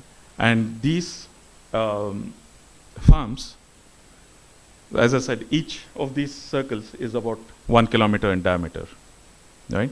So which has this area. And even if we take the crop with the least water usage there, which is grown there, which is alfalfa, which is basically feed for the animals, it needs about 500 millimeters of water per season. And the season is anywhere between 60 and 90 days. Okay? And because the weather there is so good and alfalfa is a perennial crop, you can just harvest and then the next day you can plant the new crop. Right? So it's happening throughout the year. So even with that, which requires just 500 mm per season, you need a total volume of 392.5 million liters. Anybody have any idea how much one Olympic-sized swimming pool can hold? How much water? This is the dimensions. It holds just 2.5 million liters. So every 2 to 3 months, each of these dots is using up 157 Olympic-sized swimming pools of water. And this is just the water that is actually used by the plant. Because of the weather there, it's very hot. There is a lot more evaporation. Water is free in Saudi Arabia, so there is no limit or restriction on how much they're pumping out. So they just say, okay, we'll just pump it out, pour the water out, that's fine. We'll keep doing it. So how much wastage in addition to this? And that water is all lost. We are not getting back that water into the groundwater again. Right? So they just spraying using this kind of arms, half a kilometer long arm, which just rotates. And that's why you have those circles. Right? So this is a real picture of, this is one side, and if I just turn to the other side, this is how it is. So going from this to this everywhere. Right? And this is in a region which is already one of the, where water is one of the most scarce commodities. This whole region, right? We are going somewhere from having a lot of water to this within a few years. Well, this is actually in the US. This is the Rio Grande, which is one of the largest rivers, the second largest river in the US. And these two photos were taken about 2 years apart in the same place. Okay, so I talked about agriculture a lot, but I started off saying that I'm going to talk about envirotyping, right? So what is envirotyping? We have, suppose you guys might have heard of genotyping, phenotyping, and all this in genetics, right? So envirotyping is sort of an extension where an envirotype is basically a particular combination of environmental conditions. And the study of this kind of environmental conditions is envirotyping. So let's just see. I have this area of land where maybe I have some farms, some grass, some trees, some animals, right? It's a mixed use plot. So generally what we do is we try to convert this sort of odd shaped plots into something regular, which makes it easy for us. And each of these has, measurements of different environmental factors. So for example, how much water is stored in the soil might be one, or what is the amount of rainfall that's falling there, or what is the temperature there, either at the soil or in the air, right? So this kind of dynamic or fast changing with time, right, variables, or they could be more static variables, like what is the soil type? Is it a sandy soil? Is it does it have more clay? Something like that. Or it could be, what is the topography? The topography won't change quickly, right? It takes thousands or maybe millions of years for it to change.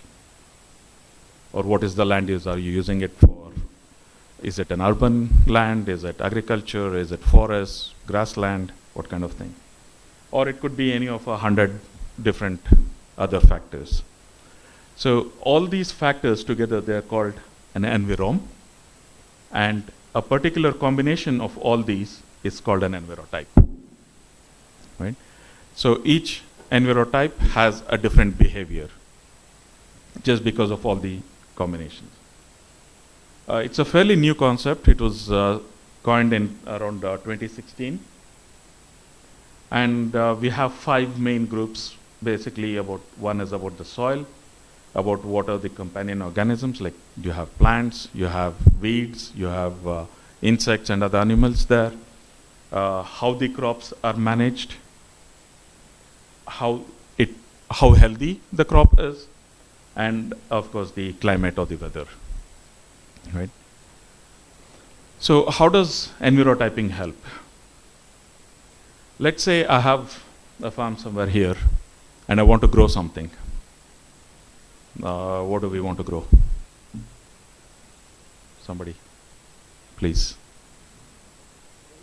Paddy? Okay. And I happen to have 2 other studies done, but in different regions, for the variety of paddy that I want to grow. All right? So which one would I choose between these 2? There's a different variety grown here, a different one here. So which one would you choose to grow in here? The one from the north or the one from the south? From the south, right? That's more logical. But then when we do an envirotyping study, we find that the conditions here are very much similar to the one here. Right? So traditional logic, yes, you're right. The one here should be the one that's chosen. But now when we do this kind of studies, we find it's not always the case. So more than this would be the more suitable variety to grow in this region, right?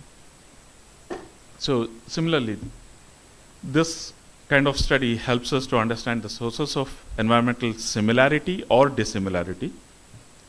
Genotypes, basically, for any of you like me who is not into biology, genotype is just basically the variety of the plant or the animal, the specific variety. So how does each genotype interact with the environment? They can be different, so we can study those, which gives us the possibility to create more site-specific genotypes. So if you're growing the same rice, if you're growing rice in Mandya versus growing rice in somewhere near Rajasthan, you need a more drought-resistant one in Rajasthan, right? So you can't just do a flood irrigation like we do here from the Kaveri. So we can develop those. Better definition of areas which have better interaction between the, okay, I have this kind of seed, this is what I want to grow. So where do I grow it? Right? Better identification of such sites. And of course, better information about disease potential, pest potential, and all those. So in the next few slides, I'll talk about the kind of research that we are doing at Skoltech, where I'm from, and specifically at the Agro Center or the Center for Agro Technologies. We have 3 main thrusts. One is called the Envirotyping and Digitalization, so where all the environmental studies, digitalization by using IoT, sensors, all these comes in. We have a Plant Sciences division, which concentrates more on plant genetics, genomics, those kind of thing, and similarly an Animal Sciences division. Right. Professor Jens Spittel is the director of our center. He's a plant and animal geneticist, bioinformatics, and all this. Right. This is a fairly new center. Skoltech itself is a new university. We just finished 10 years last December, and the Agro Center is even newer. We started just last June. So it's just 1 year now. So some of the studies we do there, if we go back to envirotyping, and if I take the same example, this is not always the case, right? This kind of pattern. This has a lot of contributing factors, influencing factors. For example, if I do it for different years, the patterns are different, just because of the way the weather is behaving, right? Or it could even be the duration that I take. If I do the study for just a 30-day period versus a study over the entire year, the patterns could be different. So depending on what my ultimate goal is, do I want to grow apples, which is grown during the whole year, or do I want to grow rice for just 2 or 3 months? My study period changes, right? Using this kind of environment augmentation, we do yield forecasts. In fact, we have had pretty good success with some of the agriculture farms there, where we can predict the drought conditions in the next few years based on historical data, apply some machine learning algorithms to that, along with modeling of the plant growth, the water movement, and all those, the physical models as well as the artificial intelligence. We combine those to predict drought conditions in the next few years, and based on that we predict the yield that a particular crop can produce in those regions. Right? So some Progress Agro is a company, it's an agro company which wanted this kind of study, and we were pretty successful there. We got somewhere around 78% accuracy, and right now they're just basing their future planting on 50-50 kind of analysis. Right. We are also doing some studies to, if I want to monitor the conditions, let's say if you have a small field of half an acre, 1 acre, maybe you can go take some measurements every day. But then, for example, in Russia, the fields are sometimes around 5,000 hectares. So it's not possible to go take measurements every day, right? So if I want to install some sensors in some specific places, instead of going and doing measurements everywhere, where are the best locations that I can find? And then I should be able to extract or repopulate the other locations based on these, right? So we are doing that, and we have had some pretty good success with some sites in the US. So for example, this was a small field of 800 meters by 800 meters, and we used to take about 87 points where we used to do measurements every day, right? Once we applied this concept, we were able to do it with just 5, and the error was less than 5%. The instruments have errors of 4%. Right? So we are within that.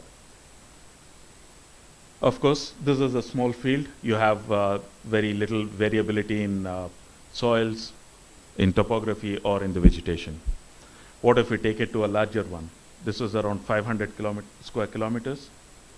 There's more variability in the soils, a little more variability in the topography, but still it was all more or less the same crop. It was all corn for hundreds of kilometers there. Right? And still, we found that instead of doing 47 points everywhere, we can do it with just 6 points. And for such a large area, you're still within an error of 10%. We also tried this close to Mysore. This is in a watershed called Berambadi. It's near the Kerala border here, near Bandipur. There is one of the critical zone observatories that I talked of earlier is located here. Right? And there are a lot of studies done here by teams from Indian Institute of Science. So one of those, there's a lot of variability in soils, a lot of variability in topography. You have a lot of small farms. One is growing ginger, one is growing cabbage, another is growing something else. So there's a lot of variability in vegetation. So maybe at those times, this does not work so well. It's also a possibility, right? Okay. Does anybody recognize any of these 8 people?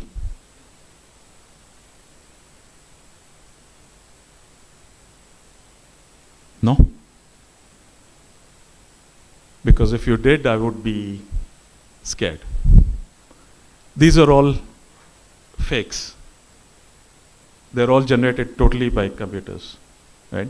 What we talk of these deep fakes, these are those pictures. So for the computer science or the artificial intelligence guys, you probably know about GAN, Generative Adversarial Networks. So this is how it was generated, right? So we thought, if we can do it for people, can we use this to generate a digital twin of a farm, of the soil, right? So that is what we started working on, right? We have a 3D soil domain, which is the physical domain. We take some measurements in some far regions, sparse measurements, put these measurements into this generator and ask it to generate the whole field, right? And then you have a discriminator which says, okay, whether this was a realistic generation or not. Okay. So these are basically scans from the field. We take some soil samples from the field, undisturbed. We put them into an X-ray tomography machine. We get these scans. So these are real pictures of the scans, right? And these are the generated fields, right? So what do we look for here? We look at, are the pore sizes or the gap sizes here, the black ones, are they similar? Because that's where the water flows through, right? So they are pretty much matching. The other thing that we look at is porosity. It's not just the pore size, but how well they are connected to each other. Because without connectivity, the water cannot flow. And even there, yes, there is a little bit of a mismatch, but still, for a digitally generated one, it's very close to reality. So this was at the 2D stage, and right now one of our students is doing, developing this to the 3D level. So this is an example of where we try to take technology from one field and use that into agriculture. So we are not really creating something new, but just modifying the technology to suit our purposes. And this was the project which was funded by Microsoft's AI for Earth initiative. The other is classification of crops. We can get this kind of satellite images and convert it into classified images like this, where each of these is a different field with a different type of crop growing there, right? So where is this useful? Crop insurance. We have some, in India we have the Pradhan Mantri Fasal Bima Yojana. So first thing you want to know is whether that farmer is really growing those crops, right? He may say, I'm growing potatoes here, but he might not be. It's just a grass field, right? So this is one of the first steps. And also for crop insurance in terms of paying for the farmer and all that. So how do we do that? So all the remote sensing is based on electromagnetic spectrum radiation, right? So different crops have different reflectances. So this is simply, again, a computer vision image analysis kind of problem. So we take advantage of these different types of reflections or different levels of reflection to do this classification.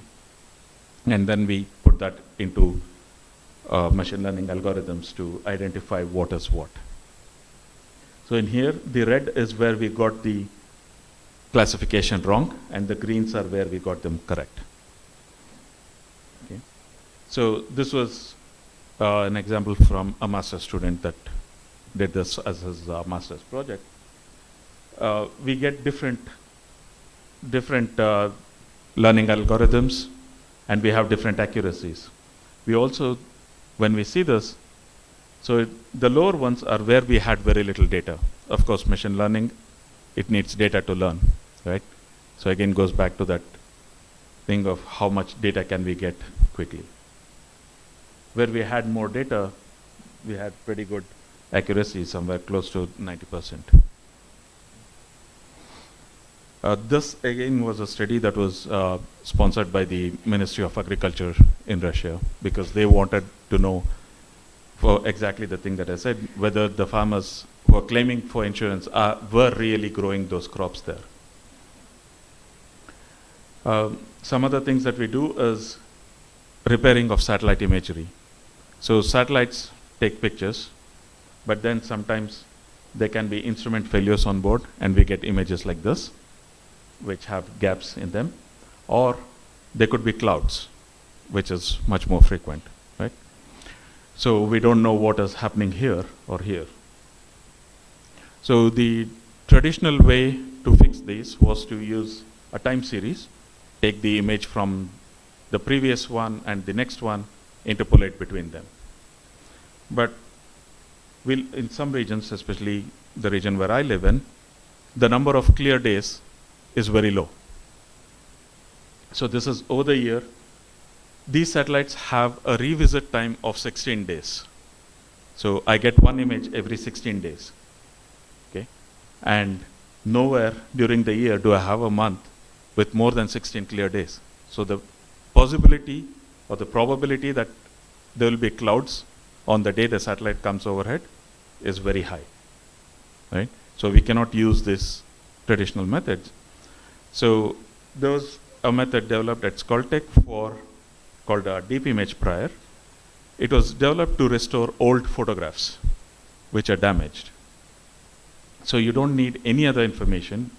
It considers only the information which is available within the image, the one particular image. So they used it to corrupted images correction. So we thought, okay, again, remote sensing is image analysis. So can we use the same technique for our purposes? So we tried the same thing. This is the original image. We successively increased corruption into the image up to even 55%. And even at 55%, this is darker green is more accurate, light green is less accurate. Okay? So we were still able to get accuracy similar to the multi-image methods. We also do full-on computer vision kind of projects for monitoring crop growth. This is within a greenhouse. You have cameras monitoring the growth of the plants, and then we try to classify and into growing as expected, better than expected, lower than expected, how well their crops are growing. And this is now in the process, we are in the process of translating this from a lab study into a full-fledged greenhouse. And currently, based on the environmental studies, Envirotyping, we are in the process of also creating a couple of startups for yield prediction, disease prediction kind of thing, and also analytics, right? So in a way to help farmers. So in conclusion, I would say it's not all positive. We've talked about the positive things mostly, but there are also negatives, and we need to be careful about those. One of those is that technology does not always guarantee improvement, right? It can, or it might not guarantee improvement at the same cost as what it is now. And also, a lot of the burden is placed on the farmer right now. The farmer has to invest in the equipment, or he has to pay someone now, right? So there has to be ways of reducing the burden on the farmer, because otherwise, especially in places like India where the farms are small, it is not economically possible for the farmer to have this kind of studies for each of their farms. And this was why in some places, with all the technology that's put into the farm machinery now, they're going back to the old ones, because the farmers can't really understand what's happening with their new equipment. They can't repair them. If it's an old one, they know what's happening, so they're going back to the old ones, right? So we need to make sure that it's user-friendly also, and not just science-friendly or scientist-friendly. So, and also there is a lack of solid foundation.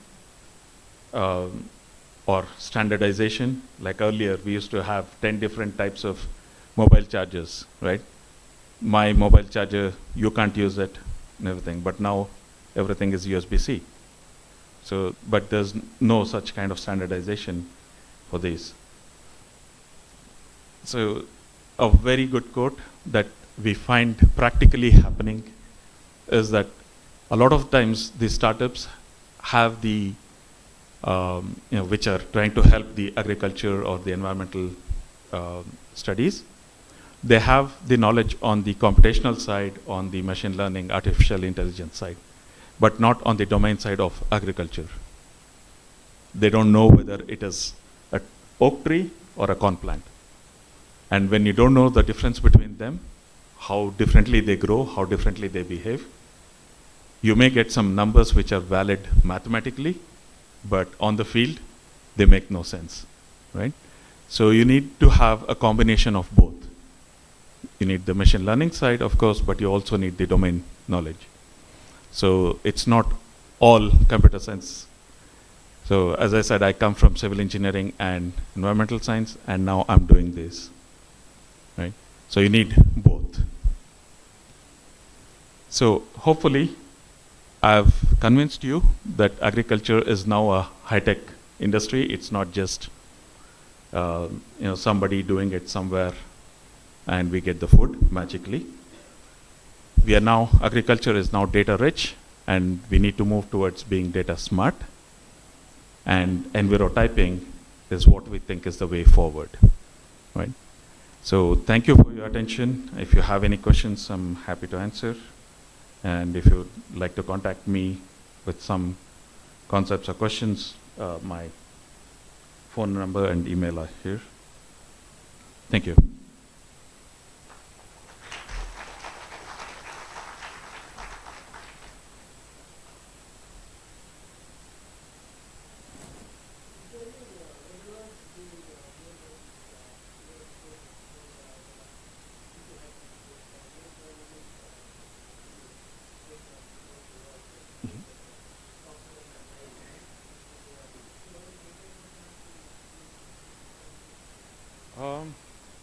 We don't, right now, I would say no, right?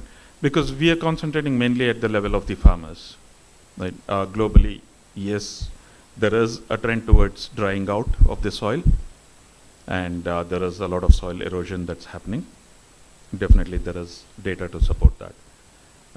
But we are concentrating more on, yes, this is happening, how can the farmer account for that, mitigate that, with what can they change to balance these kind of natural changes.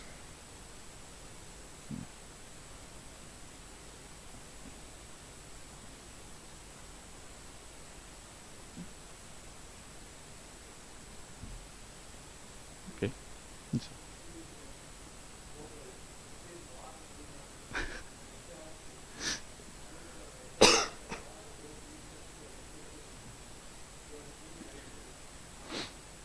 Well, I don't want to get into the politics, but lifestyle-wise, it's not very big difference for us in Russia. Of course, Ukraine, it's a different situation. Work-wise, some things are different. Collaborations, especially with US and Europe, some of those is more difficult. It's not impossible, but it is just a little more difficult. Within Russia, I would say business is better, because whatever they were trying to, the agro companies were trying to improve, import from the technologies, they were trying to import from US or from Europe. Now that is no longer possible, so they want us to develop similar ones.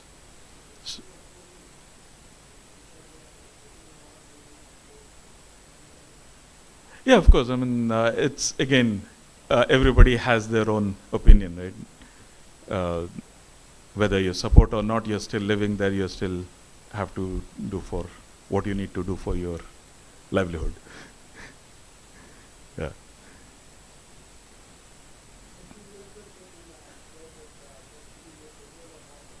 Mm-hmm.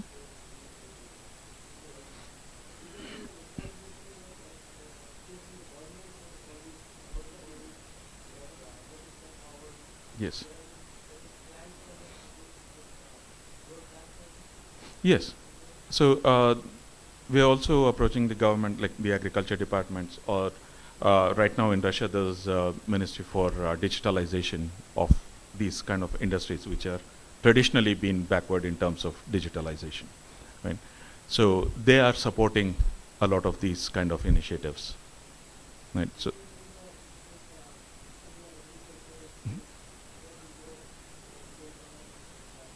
even they are, right?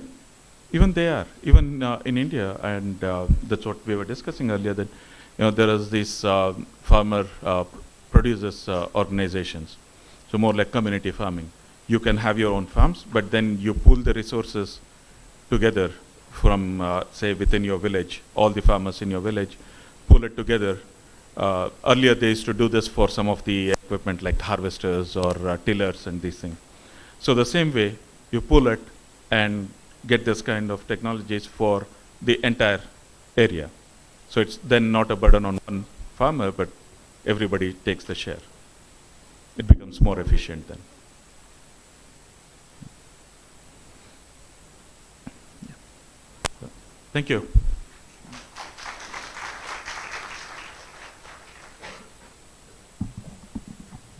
Thank you. Check. Did you turn off? Did you turn off?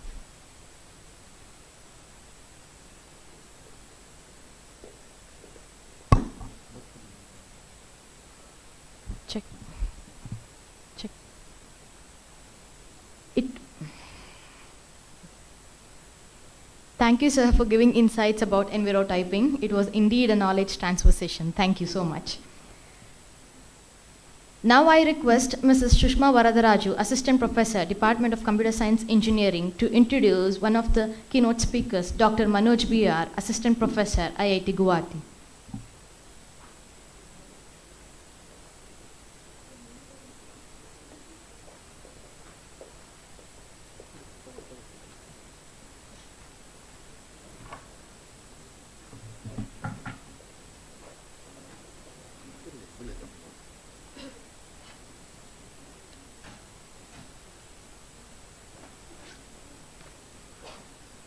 Good afternoon, everyone.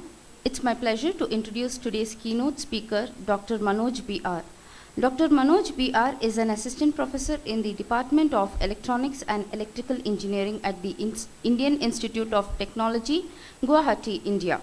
He received Bachelor of Engineering degree in Electronics and Communication Engineering from the Visvesvaraya Technological University in 2007, Master of Technology in Signal Processing from the Indian Institute of Technology, Guwahati during 2011, and PhD degree in Wireless Communications from the Indian Institute of Technology, New Delhi in 2019.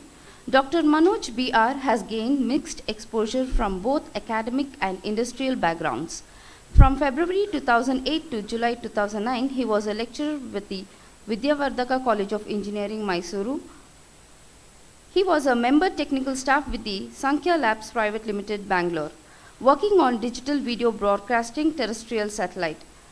He was a project associate with the Indian Institute of Science, Bangalore. He was also Marie Curie Early Stage Research Fellow at Athens Information Technology, Athens, Greece, working on distributed signal processing for European Union project. He was an assistant professor at ATME College of Engineering, Mysuru.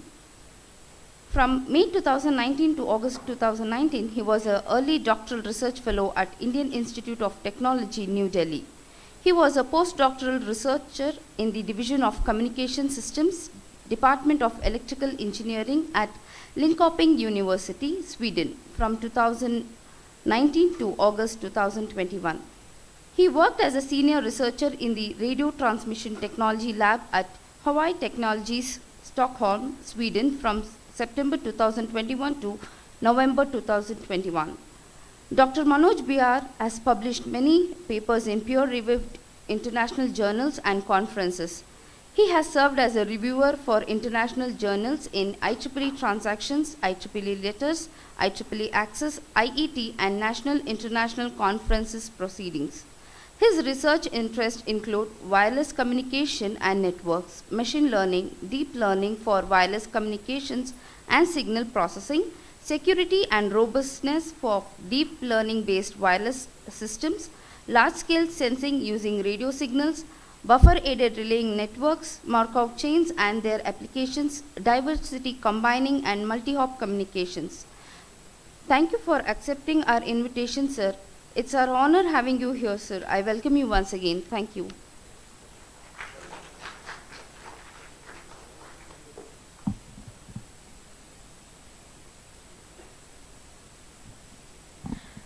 Now I request Dr. Manoj B.R., Assistant Professor, ICRTST, to deliver keynote addressing. Over to you, sir.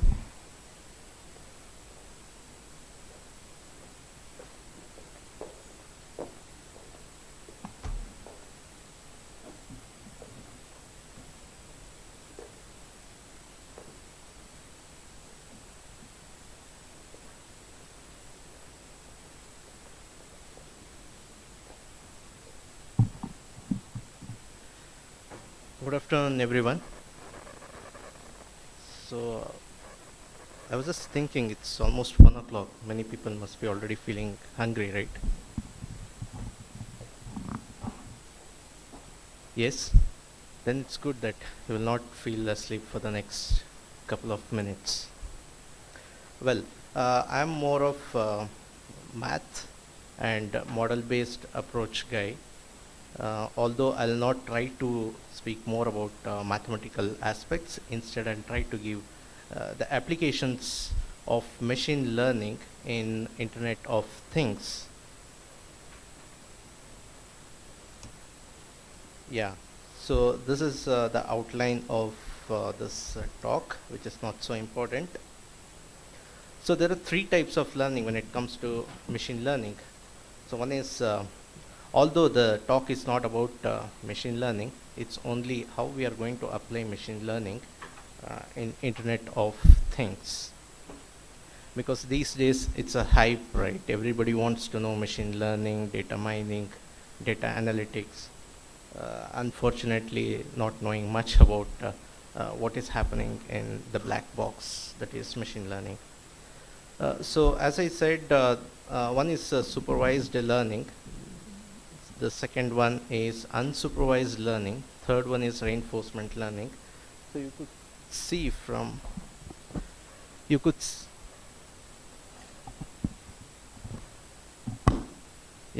so you could see from the figure, supervised learning, that is one guy is scratching his head, so that means somebody is trying to teach him.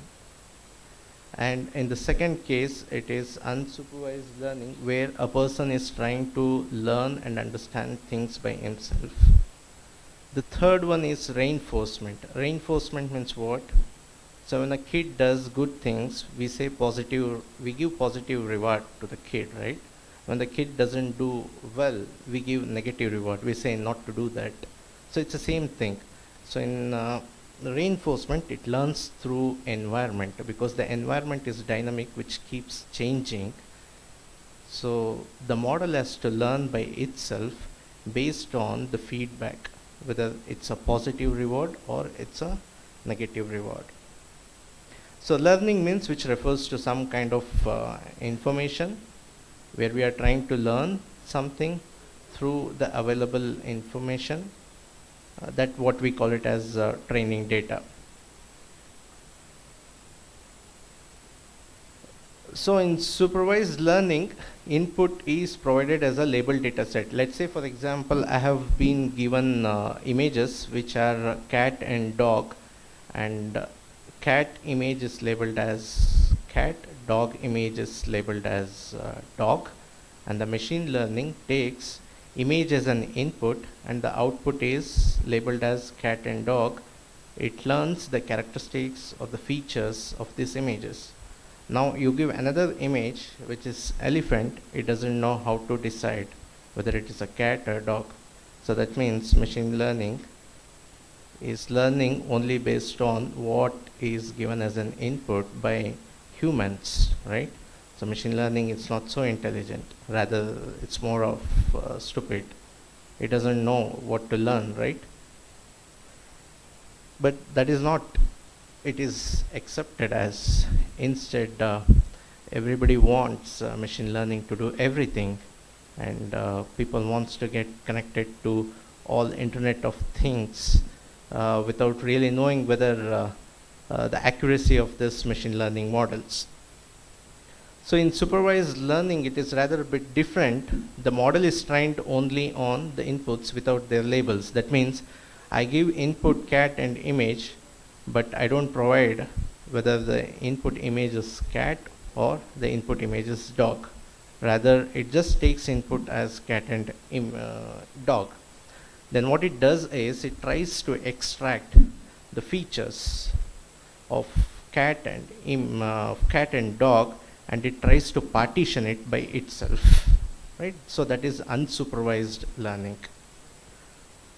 So it sees what is the underlying pattern of cat and what is the underlying pattern of dog. It could be the length.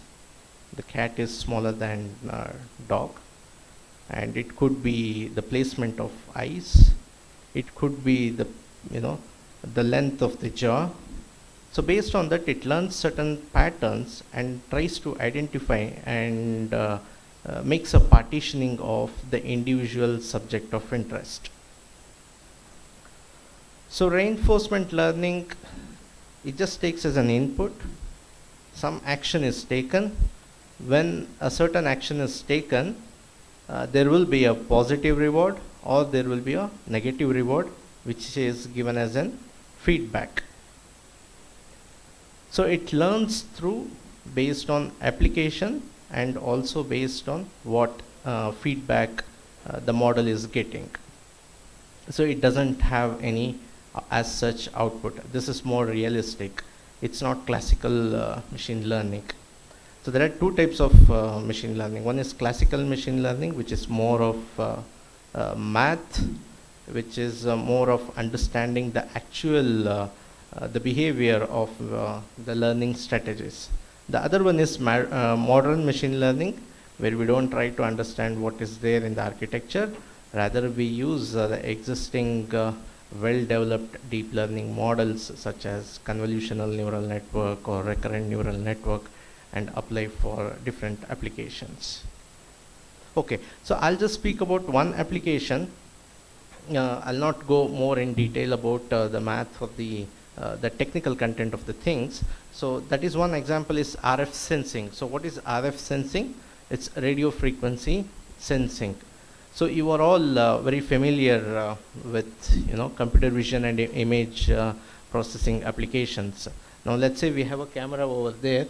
Now that camera will capture how many people are sitting here. So now I can look at the image of that offline and say, okay, there are these many number of people who are present in the hall. Now let's say we'll close the door, turn off the light, and what will be the resolution of the camera? Will it still show the same accuracy? No, right? So it's not possible to get to know how many people are present or whether people are entering inside this room or not. I cannot identify. This is one negative drawback, right? I am more of wireless communication, so I have to criticize a bit computer vision, although that is not my intention. Okay, so this is just on a funny note I told. I didn't mean it. So one aspect is computer vision. Cameras doesn't have a good resolution in the night time. Okay. The second aspect is the privacy aspects, right? It can see what individual people are doing, and later, I don't have rights to look at other privacy, so that is another drawback.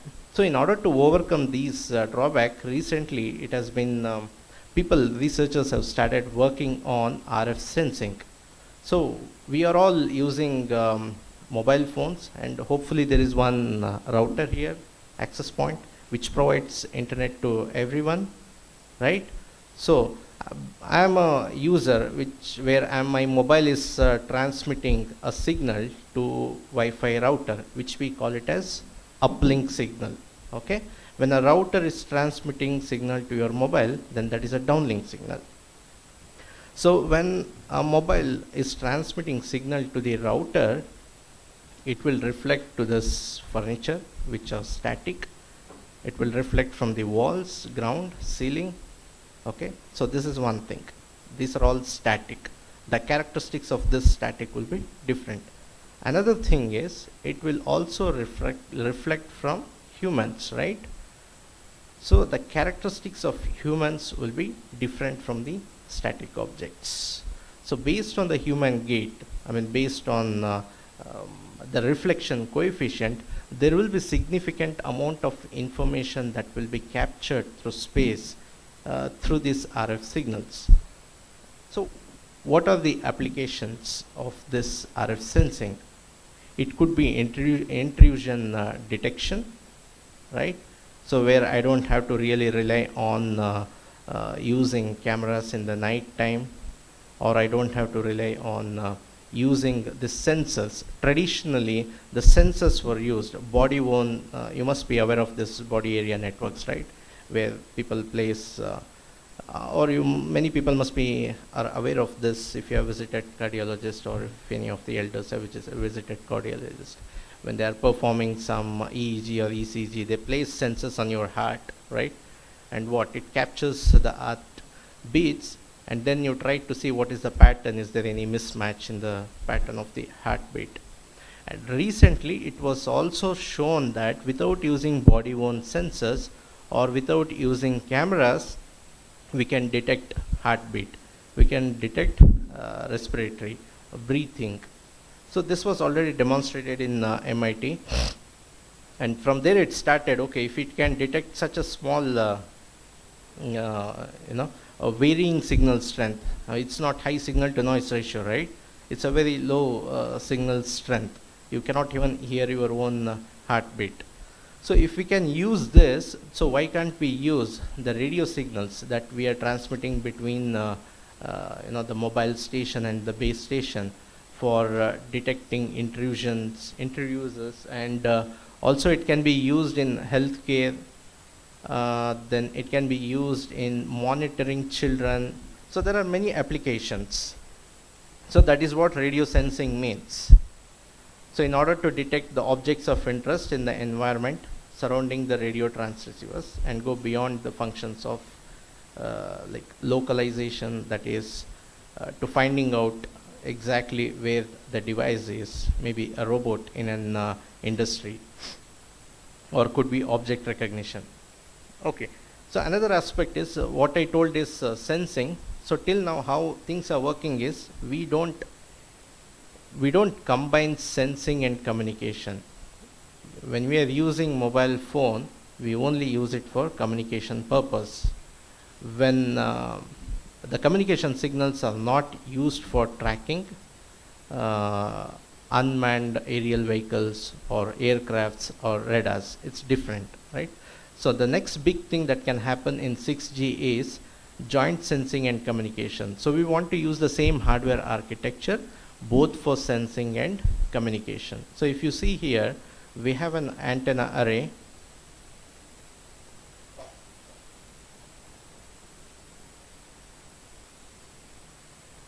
Okay, so we have an antenna array. The function of antenna array is to transmit a beam to the users. So this is an information signal that has to be transmitted from the base station to the users. So this is what we call it as downlink. Now let's say there is a person who is doing some activity between user and the base station. So is it possible to detect the functionality, or is it possible to pursue sensing an object or a person? So why do we need this? Why should I care when a person is dancing or sitting or sleeping, right? We'll see that in the next couple of slides. These are the use cases of the next 6G. So one is high accuracy localization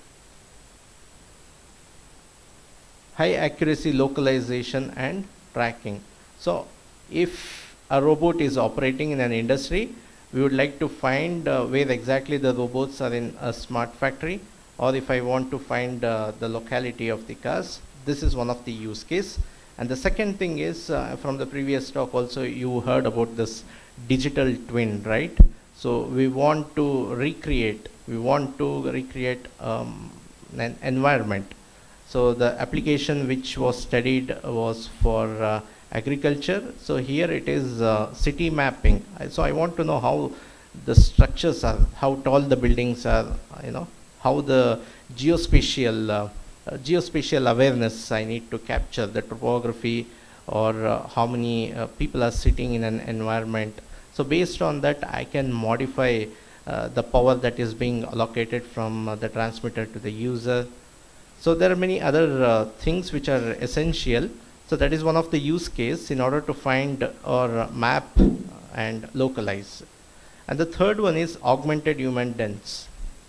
That is what you see here. So if you go to security check-in in airport, so they see through, it's an image, right? It's image processing, what exactly is present, right? So, but we can also do this using RF signal. So in order to detect hidden object. And the next thing was the medical diagnosis and monitoring. So there's another use case of 6G, which falls under augmented human dense. And the fourth one is gesture and activity recognition. Let's say there is a patient in a hospital where the lights have been switched off and the person falls down. Okay, and nobody will be there to watch using camera to detect whether a person fell down from the bed or not. But the moment a person falls down, if we are having this technology of RF sensing, an immediate information signal will be sent to the app saying that there is an alarming thing that is happening in an environment, right? So these are some of the use cases in 6G. So now if you look at the architecture of RF sensing, we have user information which can be obtained from the heart, if it's for health monitoring, let's say, or it could be from gesture. So I'm performing some activity, and there are a couple of sensors. It could be a light sensor, Wi-Fi, as I said, access point, that's a router.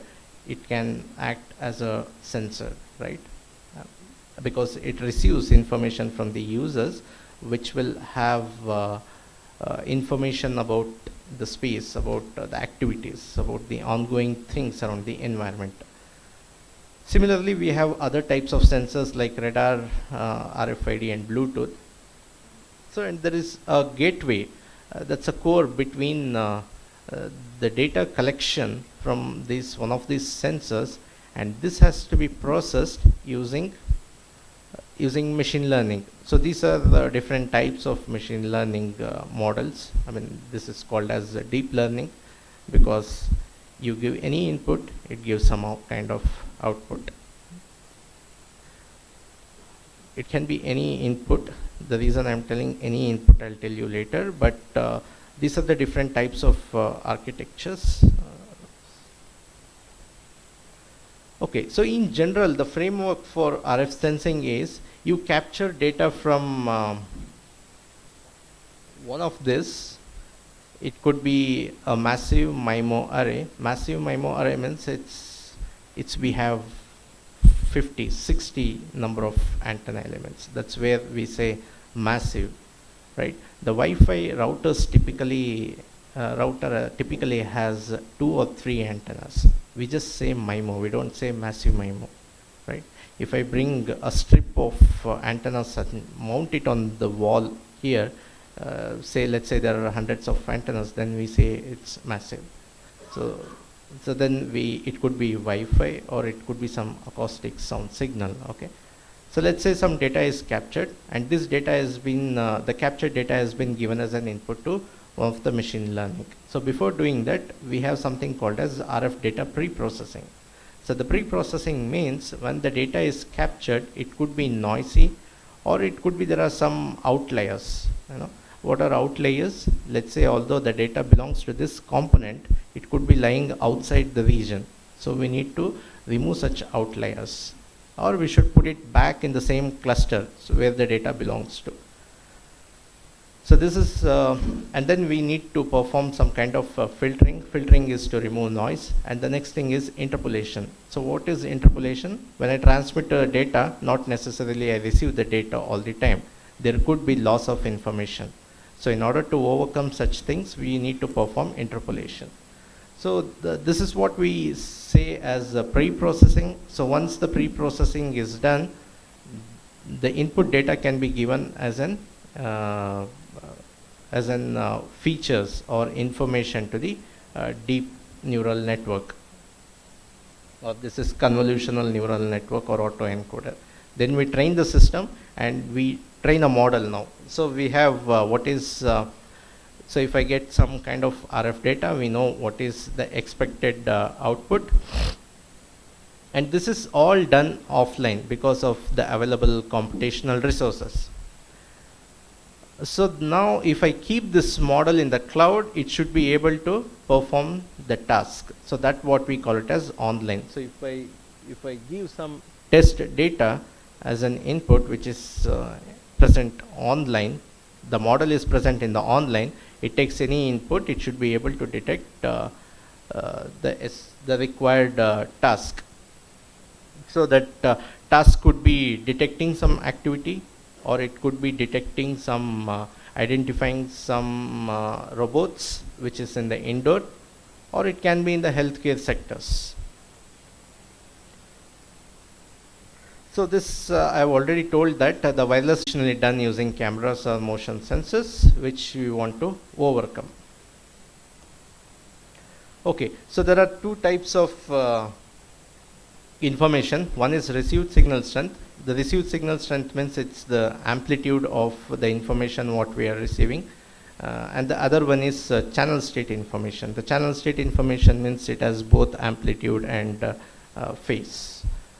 So that is IQ samples. So machine learning based approaches have been widely used in the context of Wi-Fi routers. It's not a new thing. But what is new thing is when we increase the number of antennas, instead of just 2 or 3 antennas at, in the access point, if we increase the number of antennas, is there any benefit in sensing applications? That is, what extra thing that we are going to gain with increase in the number of antennas, right? Now we are moving from sub 6 gigahertz to millimeter wave, then from millimeter wave to terahertz we are moving. So as we increase with the frequency, what happens to the wavelength? What happens to the wavelength? It's simple formula. So it's a elementary school formula, right? F equal to C by lambda, lambda equal to C by F. So if you increase frequency, what happens to the wavelength? Wavelength decreases. So that means the traveling, the signal cannot propagate for longer distance. The signal can propagate only for the shorter distance. Then why are we going for the higher frequency? If the wavelength is less, I can increase the number of antennas. More the number of antennas, then we can create a pencil kind of beam to the user. So why do we need pencil beam? If the beam is bulged, then it will be creating interference to the other users. That's why we need more pencil beam to the users. And that can be achieved only by increasing the number of antennas. And that's the reason why we want to pull out the frequency in the higher frequency regime so that we can have a compact antennas, because designing compact antennas is not that difficult. I can have a radio strip. I can have a strip of antenna placed around the wall here, which is possible, which was demonstrated by Ericsson. Well, so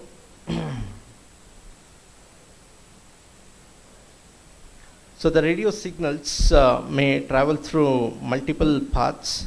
It could be, from the mobile station to the router, there is a line of sight, or it could reflect and reach the base station. That is, I interchangeably use base station and Wi-Fi router. When I say base station or router, it's the same thing. So the signals that are reflected by surrounding objects from the transmitter to the receiver. The signal is pumped from the transmitter. It reaches the receiver through line of sight non-line of sight or reflected from the static objects. As I said, the reflection coefficient for the static and the dynamic environment are different, and that is where we'll be able to differentiate whether a human is present or not, or is it just an empty room. So these things can be detected using RF sensing. I'll not get into the mathematical aspect of this. So this is one example here. You see here there is a sender. There is a transmitter here, and this is the receiver. The signal, there is a line of sight component from the transmitter to the receiver, and the signal can also get reflected from the wall to the receiver. And let's say there is a human present, and the signal will also get reflected from the human to the receiver. And let's say now a human is displaced, a one-step displacement, right? And the signal, by the time it reaches to the receiver, there is a reflected component from here also. So this is a simple principle of human sensing using RF signal. So this is without using computer vision and image processing.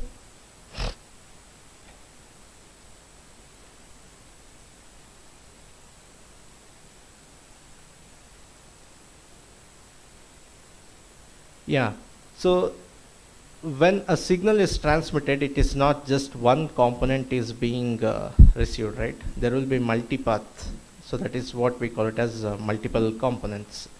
So when there is a change in the length of a path, so there will be a change in the phase of the signal also, right? So the signal can be received at the receiver constructively, or the signal can be received even destructively. Let's say, I transmit a same signal which arrives at the receiver with plus 180 degree and minus 180 degree, then the signal gets cancelled out each other, although there is a significant amount of information contained in it. So the phase plays an important role.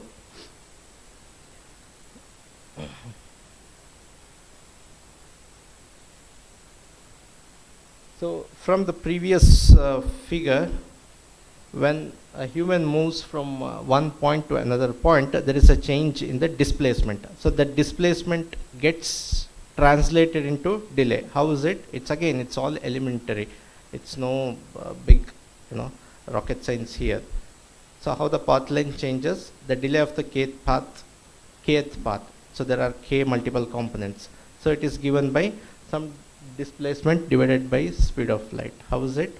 Displacement is in meters, and c, it's the speed of light is in meters per second. So what will be the unit of this? It will be in seconds, and that is what the delay. The delay that is introduced when a person moves from one step to another step. So there are two components. In a signal that is received, there are two components. One is static and the other one is dynamic, right? The static is always a deterministic signal, while the dynamic is always a random signal, right? Because the displacement of this table will not change, but the displacement of human keeps changing. I don't know whether I'll run this side or I'll run on the other side. So that is random in nature, but the table doesn't move, right? It's always static. So this is called always a deterministic component that can be detected, right?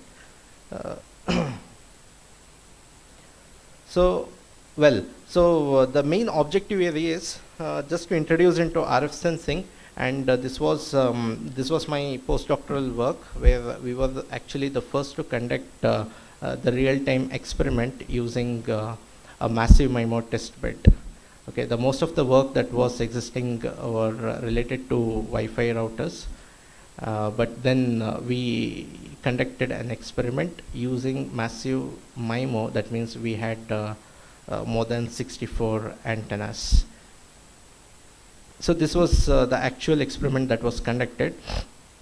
So this is a test bed which is developed by Lund University. They were the first ones to demonstrate the massive MIMO test bed in Lund University in Sweden. And and these were the number of users which were randomly deployed, and those users are nothing but your software defined radio, right? And some activity is taking place in between user equipments and the massive MIMO test bed. Users are transmitting some information to the test bed, that what we call it as a pilot signal. It is not an information signal, it is just some pilot information. Okay, some activity is being identified. The signal that is received at the massive MIMO test bed, what we do is, after obtaining the information from the massive MIMO test bed, it's nothing but the channel state information. So what is happening around the channel is what we have as an information in our hand.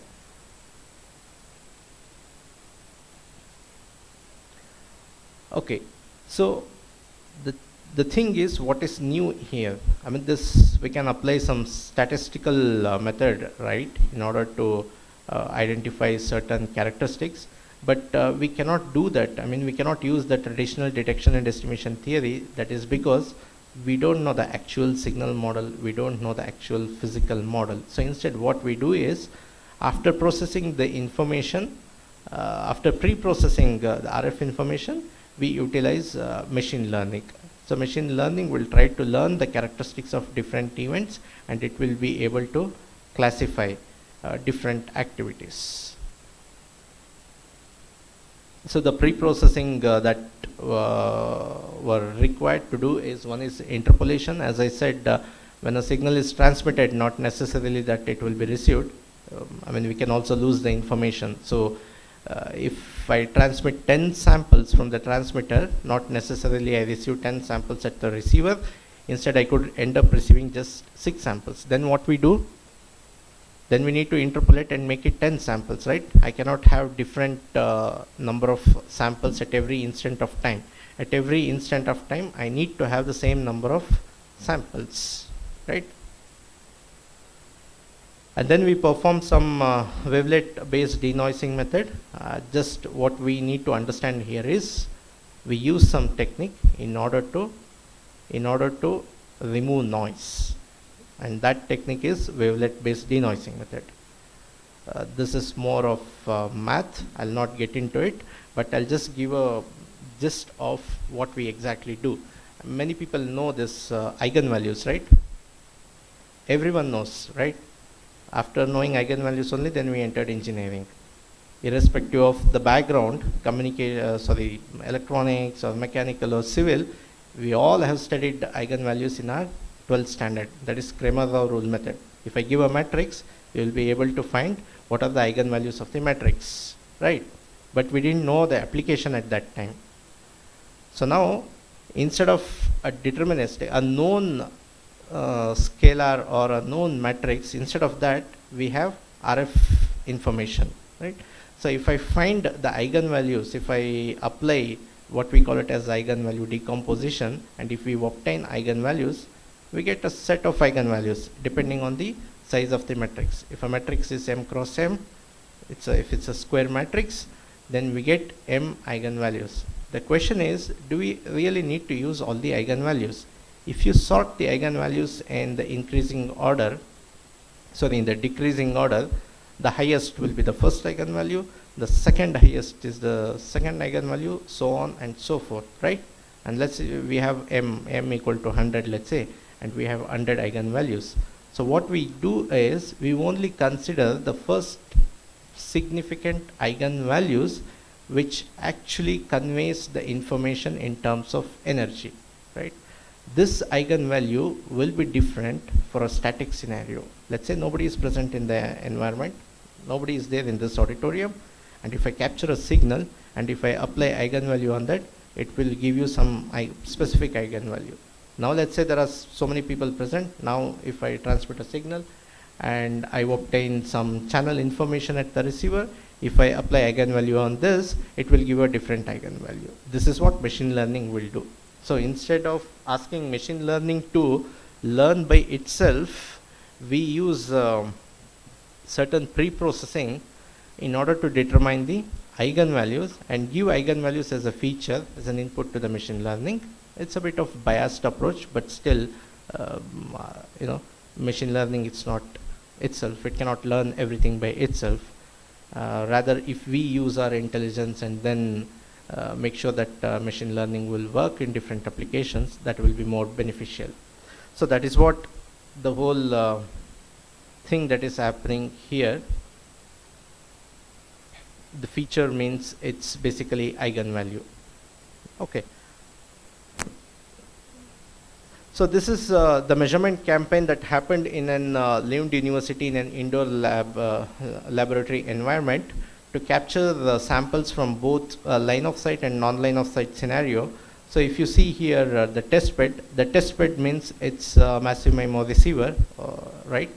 And UER are having single antenna which are randomly deployed in a room, and some event is taking place here. That event we'll see later. But in non-line of sight scenario means, again, the test bed is in this room only, but the event is taking place in the beside room. So that means it is partitioned between a wall is there in between the transmitter and receiver. So definitely in a non-line of sight scenario, the signal strength will be less. Okay, so this is just a few specifications of the experiment. So we worked on 3.7 gigahertz. You all know that Wi-Fi operates at 2.4 gigahertz and 5.8 gigahertz. So this is an application that we conducted for sub 6 gigahertz with 100 of antennas. So we had 100 antennas. So that is what we wanted to visualize what will happen if we increase the number of antennas. Because the next thing that will happen is if you go to a stadium or if you go to a supermarket, that will not be served by one big station. Instead, there will be a strip of antenna that will be placed in an supermarket, and that will serve for the users. Yeah, so UEs were simple software-defined radios, that is user equipments, which were basically equipped with a single antenna. So this is a classifier model. We say machine learning, which will take input X, which will have some hyperparameters. Those are trainable parameters, that what we call it as weight and bias, and the output will be a real quantity, right? So for that we also utilized support vector machine and also feed forward neural network. The architecture of that is given here at the bottom of this slide. Okay, so the measurements that were conducted were the following. I'll not take much of your time, just bear with me for another 5 minutes. So one is static, that means no activity is taking place in an environment, that what we call it as static. The second one is human dancing. We were not interested to know whether the human is dancing or not, but we wanted to see what were the spectral characteristics that will be captured through human dancing. The second thing is spinning bike wheel. So why is particularly we took this spinning a bike wheel? If I rotate a bike wheel, there will be a periodicity, right? So there will be a periodicity. And waving of an aluminum foil balloon. So if we do this, so there is no periodicity in this, right? And then spinning and moving a bike wheel. So there were a reason for individual choice of this event. So we captured the data from this event, and then once the data have been captured, we did RF pre-processing. After that, we developed algorithms for feature extraction, and the third step was utilizing machine learning. So that means we didn't blindly use machine learning. I mean, it's not that we just conducted some experiment and you throw that input to the machine learning and machine learning will give some output. It will give some output, but the question is how accurately it gives output. So instead we did some pre-processing. So this is the classification of different events, right? The first one is classifying between static and dynamic. The second one is classifying between a human dancing and a spinning bike wheel. Both are dynamic, right? So in one case human is present, the characteristics are different. In the other case, human is not present. I mean, human is lying and just rotating the bike wheel. So there is a dynamic in the environment, but it is not capturing the human characteristics. Instead, it is capturing the characteristics of the bike wheel. Okay, so when m equal to 3 means it's only when we have 3 antennas, we have almost more than 80% accuracy in order to classify different events. But when we have m equal to 100, that is when we have hundreds of antennas, the classification accuracy in most of the cases is 100. So that means we are gaining some spatial characteristics from the large set of antennas. Okay, so just to summarize, this was basically, to give a brief overview about the learning, that is different types of learning, and one particular application amongst many IoT applications is RF sensing, that is using radio frequency to sense different objects or different activities of humans, or it could be city mapping, environment mapping, right? And basically an experiment was conducted in Lund University for an operating frequency of 3.7 gigahertz with hundreds of antennas and a couple of users which are randomly deployed in an environment, and different activities we were able to identify using machine learning algorithms. But before that, the RF pre-processing method were used. Okay, so just some open questions. These are some of the research directions for those who are interested, for those who are pursuing PhD or those who want to pursue PhD. This will be of some interesting topics that to take. So how are we going to integrate both this sensing and communications? This is first thing, because we still don't have an answer. How are we going to integrate sensing and communications? And then the second one is, we have uplink, we have downlink. Whether we should do sensing in the uplink, this is definitely going to replace in the next 10 years. We will have both sensing and communication in the next 10 years. And today we have only communications, and we will have answer for all these questions, whether we have to do sensing in the uplink, whether we have to do sensing in the downlink. We put a baby in a room, and we go to room only when the baby cries. But if it wakes up, we'll be able to detect. So that is what sensing is, another application. And if we have elderly people at home where they don't have so much energy for mobility, they'll be sitting at one place, and if they want to move and if they cannot walk, we'll be able to sense such things. So there are many different applications. And what kind of waveform we're using? I say we transmit signal. What signal you want to transmit? You want to transmit a sinusoidal signal? You want to transmit an OFDM signal, OTFS signal? So there are many scope for designing waveforms. And then when we use machine learning, how much data should be given as an input to the machine learning? How large, how big, how small? Nobody has an answer for this. So this is an optimization problem. And most important thing is, I can conduct an experiment in this environment. Yeah, I can conduct 2 more minutes. I can conduct an experiment in this room, but if I change the room, now environment is changed. Can still the same machine learning model will be used? Can we use that or not? Now will the machine learning will still work if I change an environment? No, it will not work, because the environment is different here. If I go to another room, I remove all these chairs, it's a total different thing. I place some plants, I place some vehicles, then the accuracy will not be the same, because the machine learning hasn't seen those plants or cars inside a room, right? So it will throw an error for sure. So that means we need to make it adaptable. How we are going to do? There are different techniques.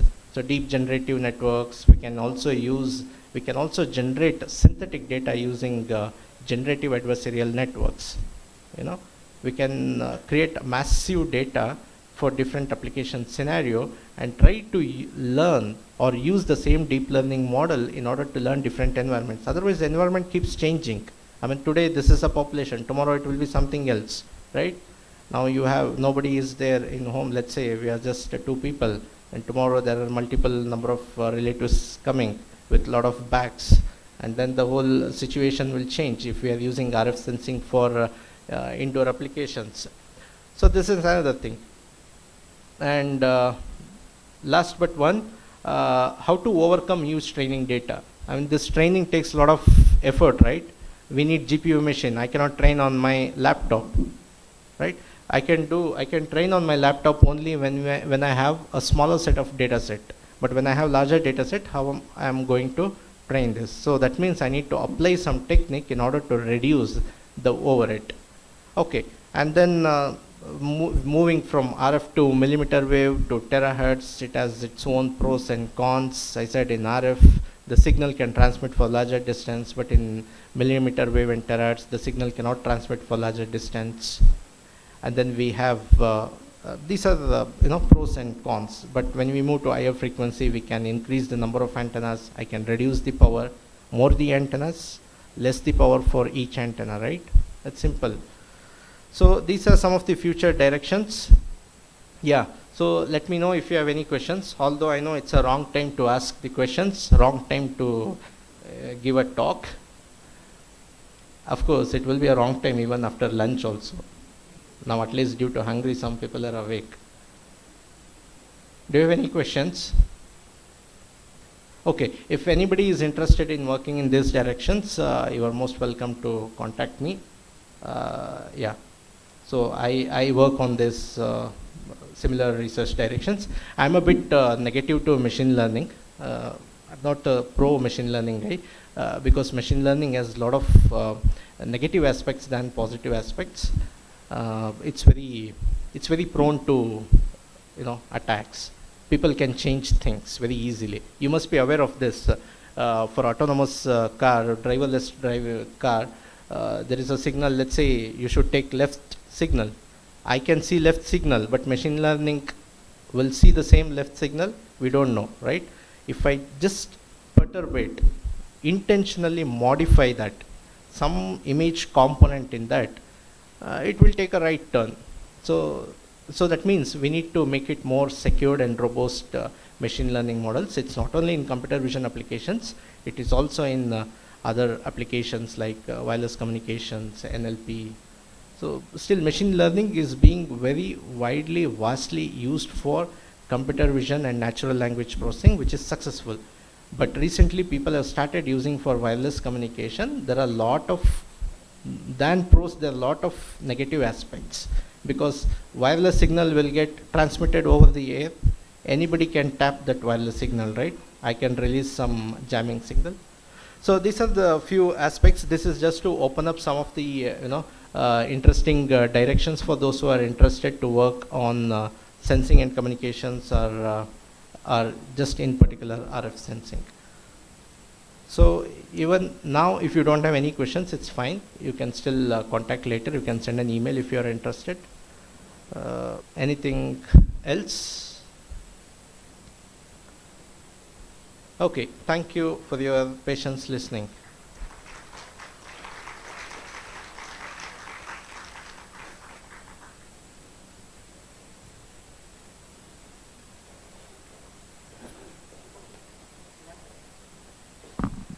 Thank you, sir, for accepting our invitation and giving the keynote addressing. Now we kindly request you to accept our felicitation as a token of gratitude. I request you to come on the dais.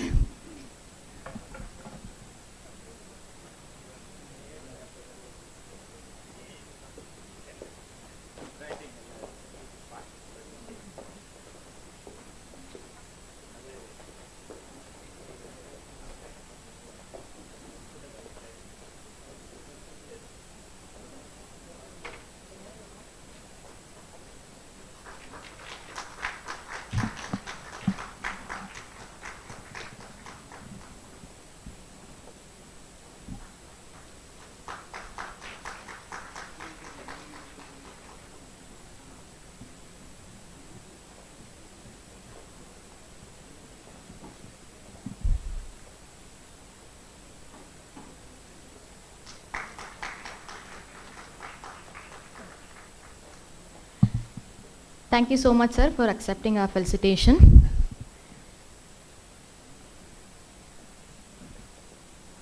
This is the end of inaugural function. Thank you for your active participation. Lunch has been arranged in the cafeteria, so I request you all to have it.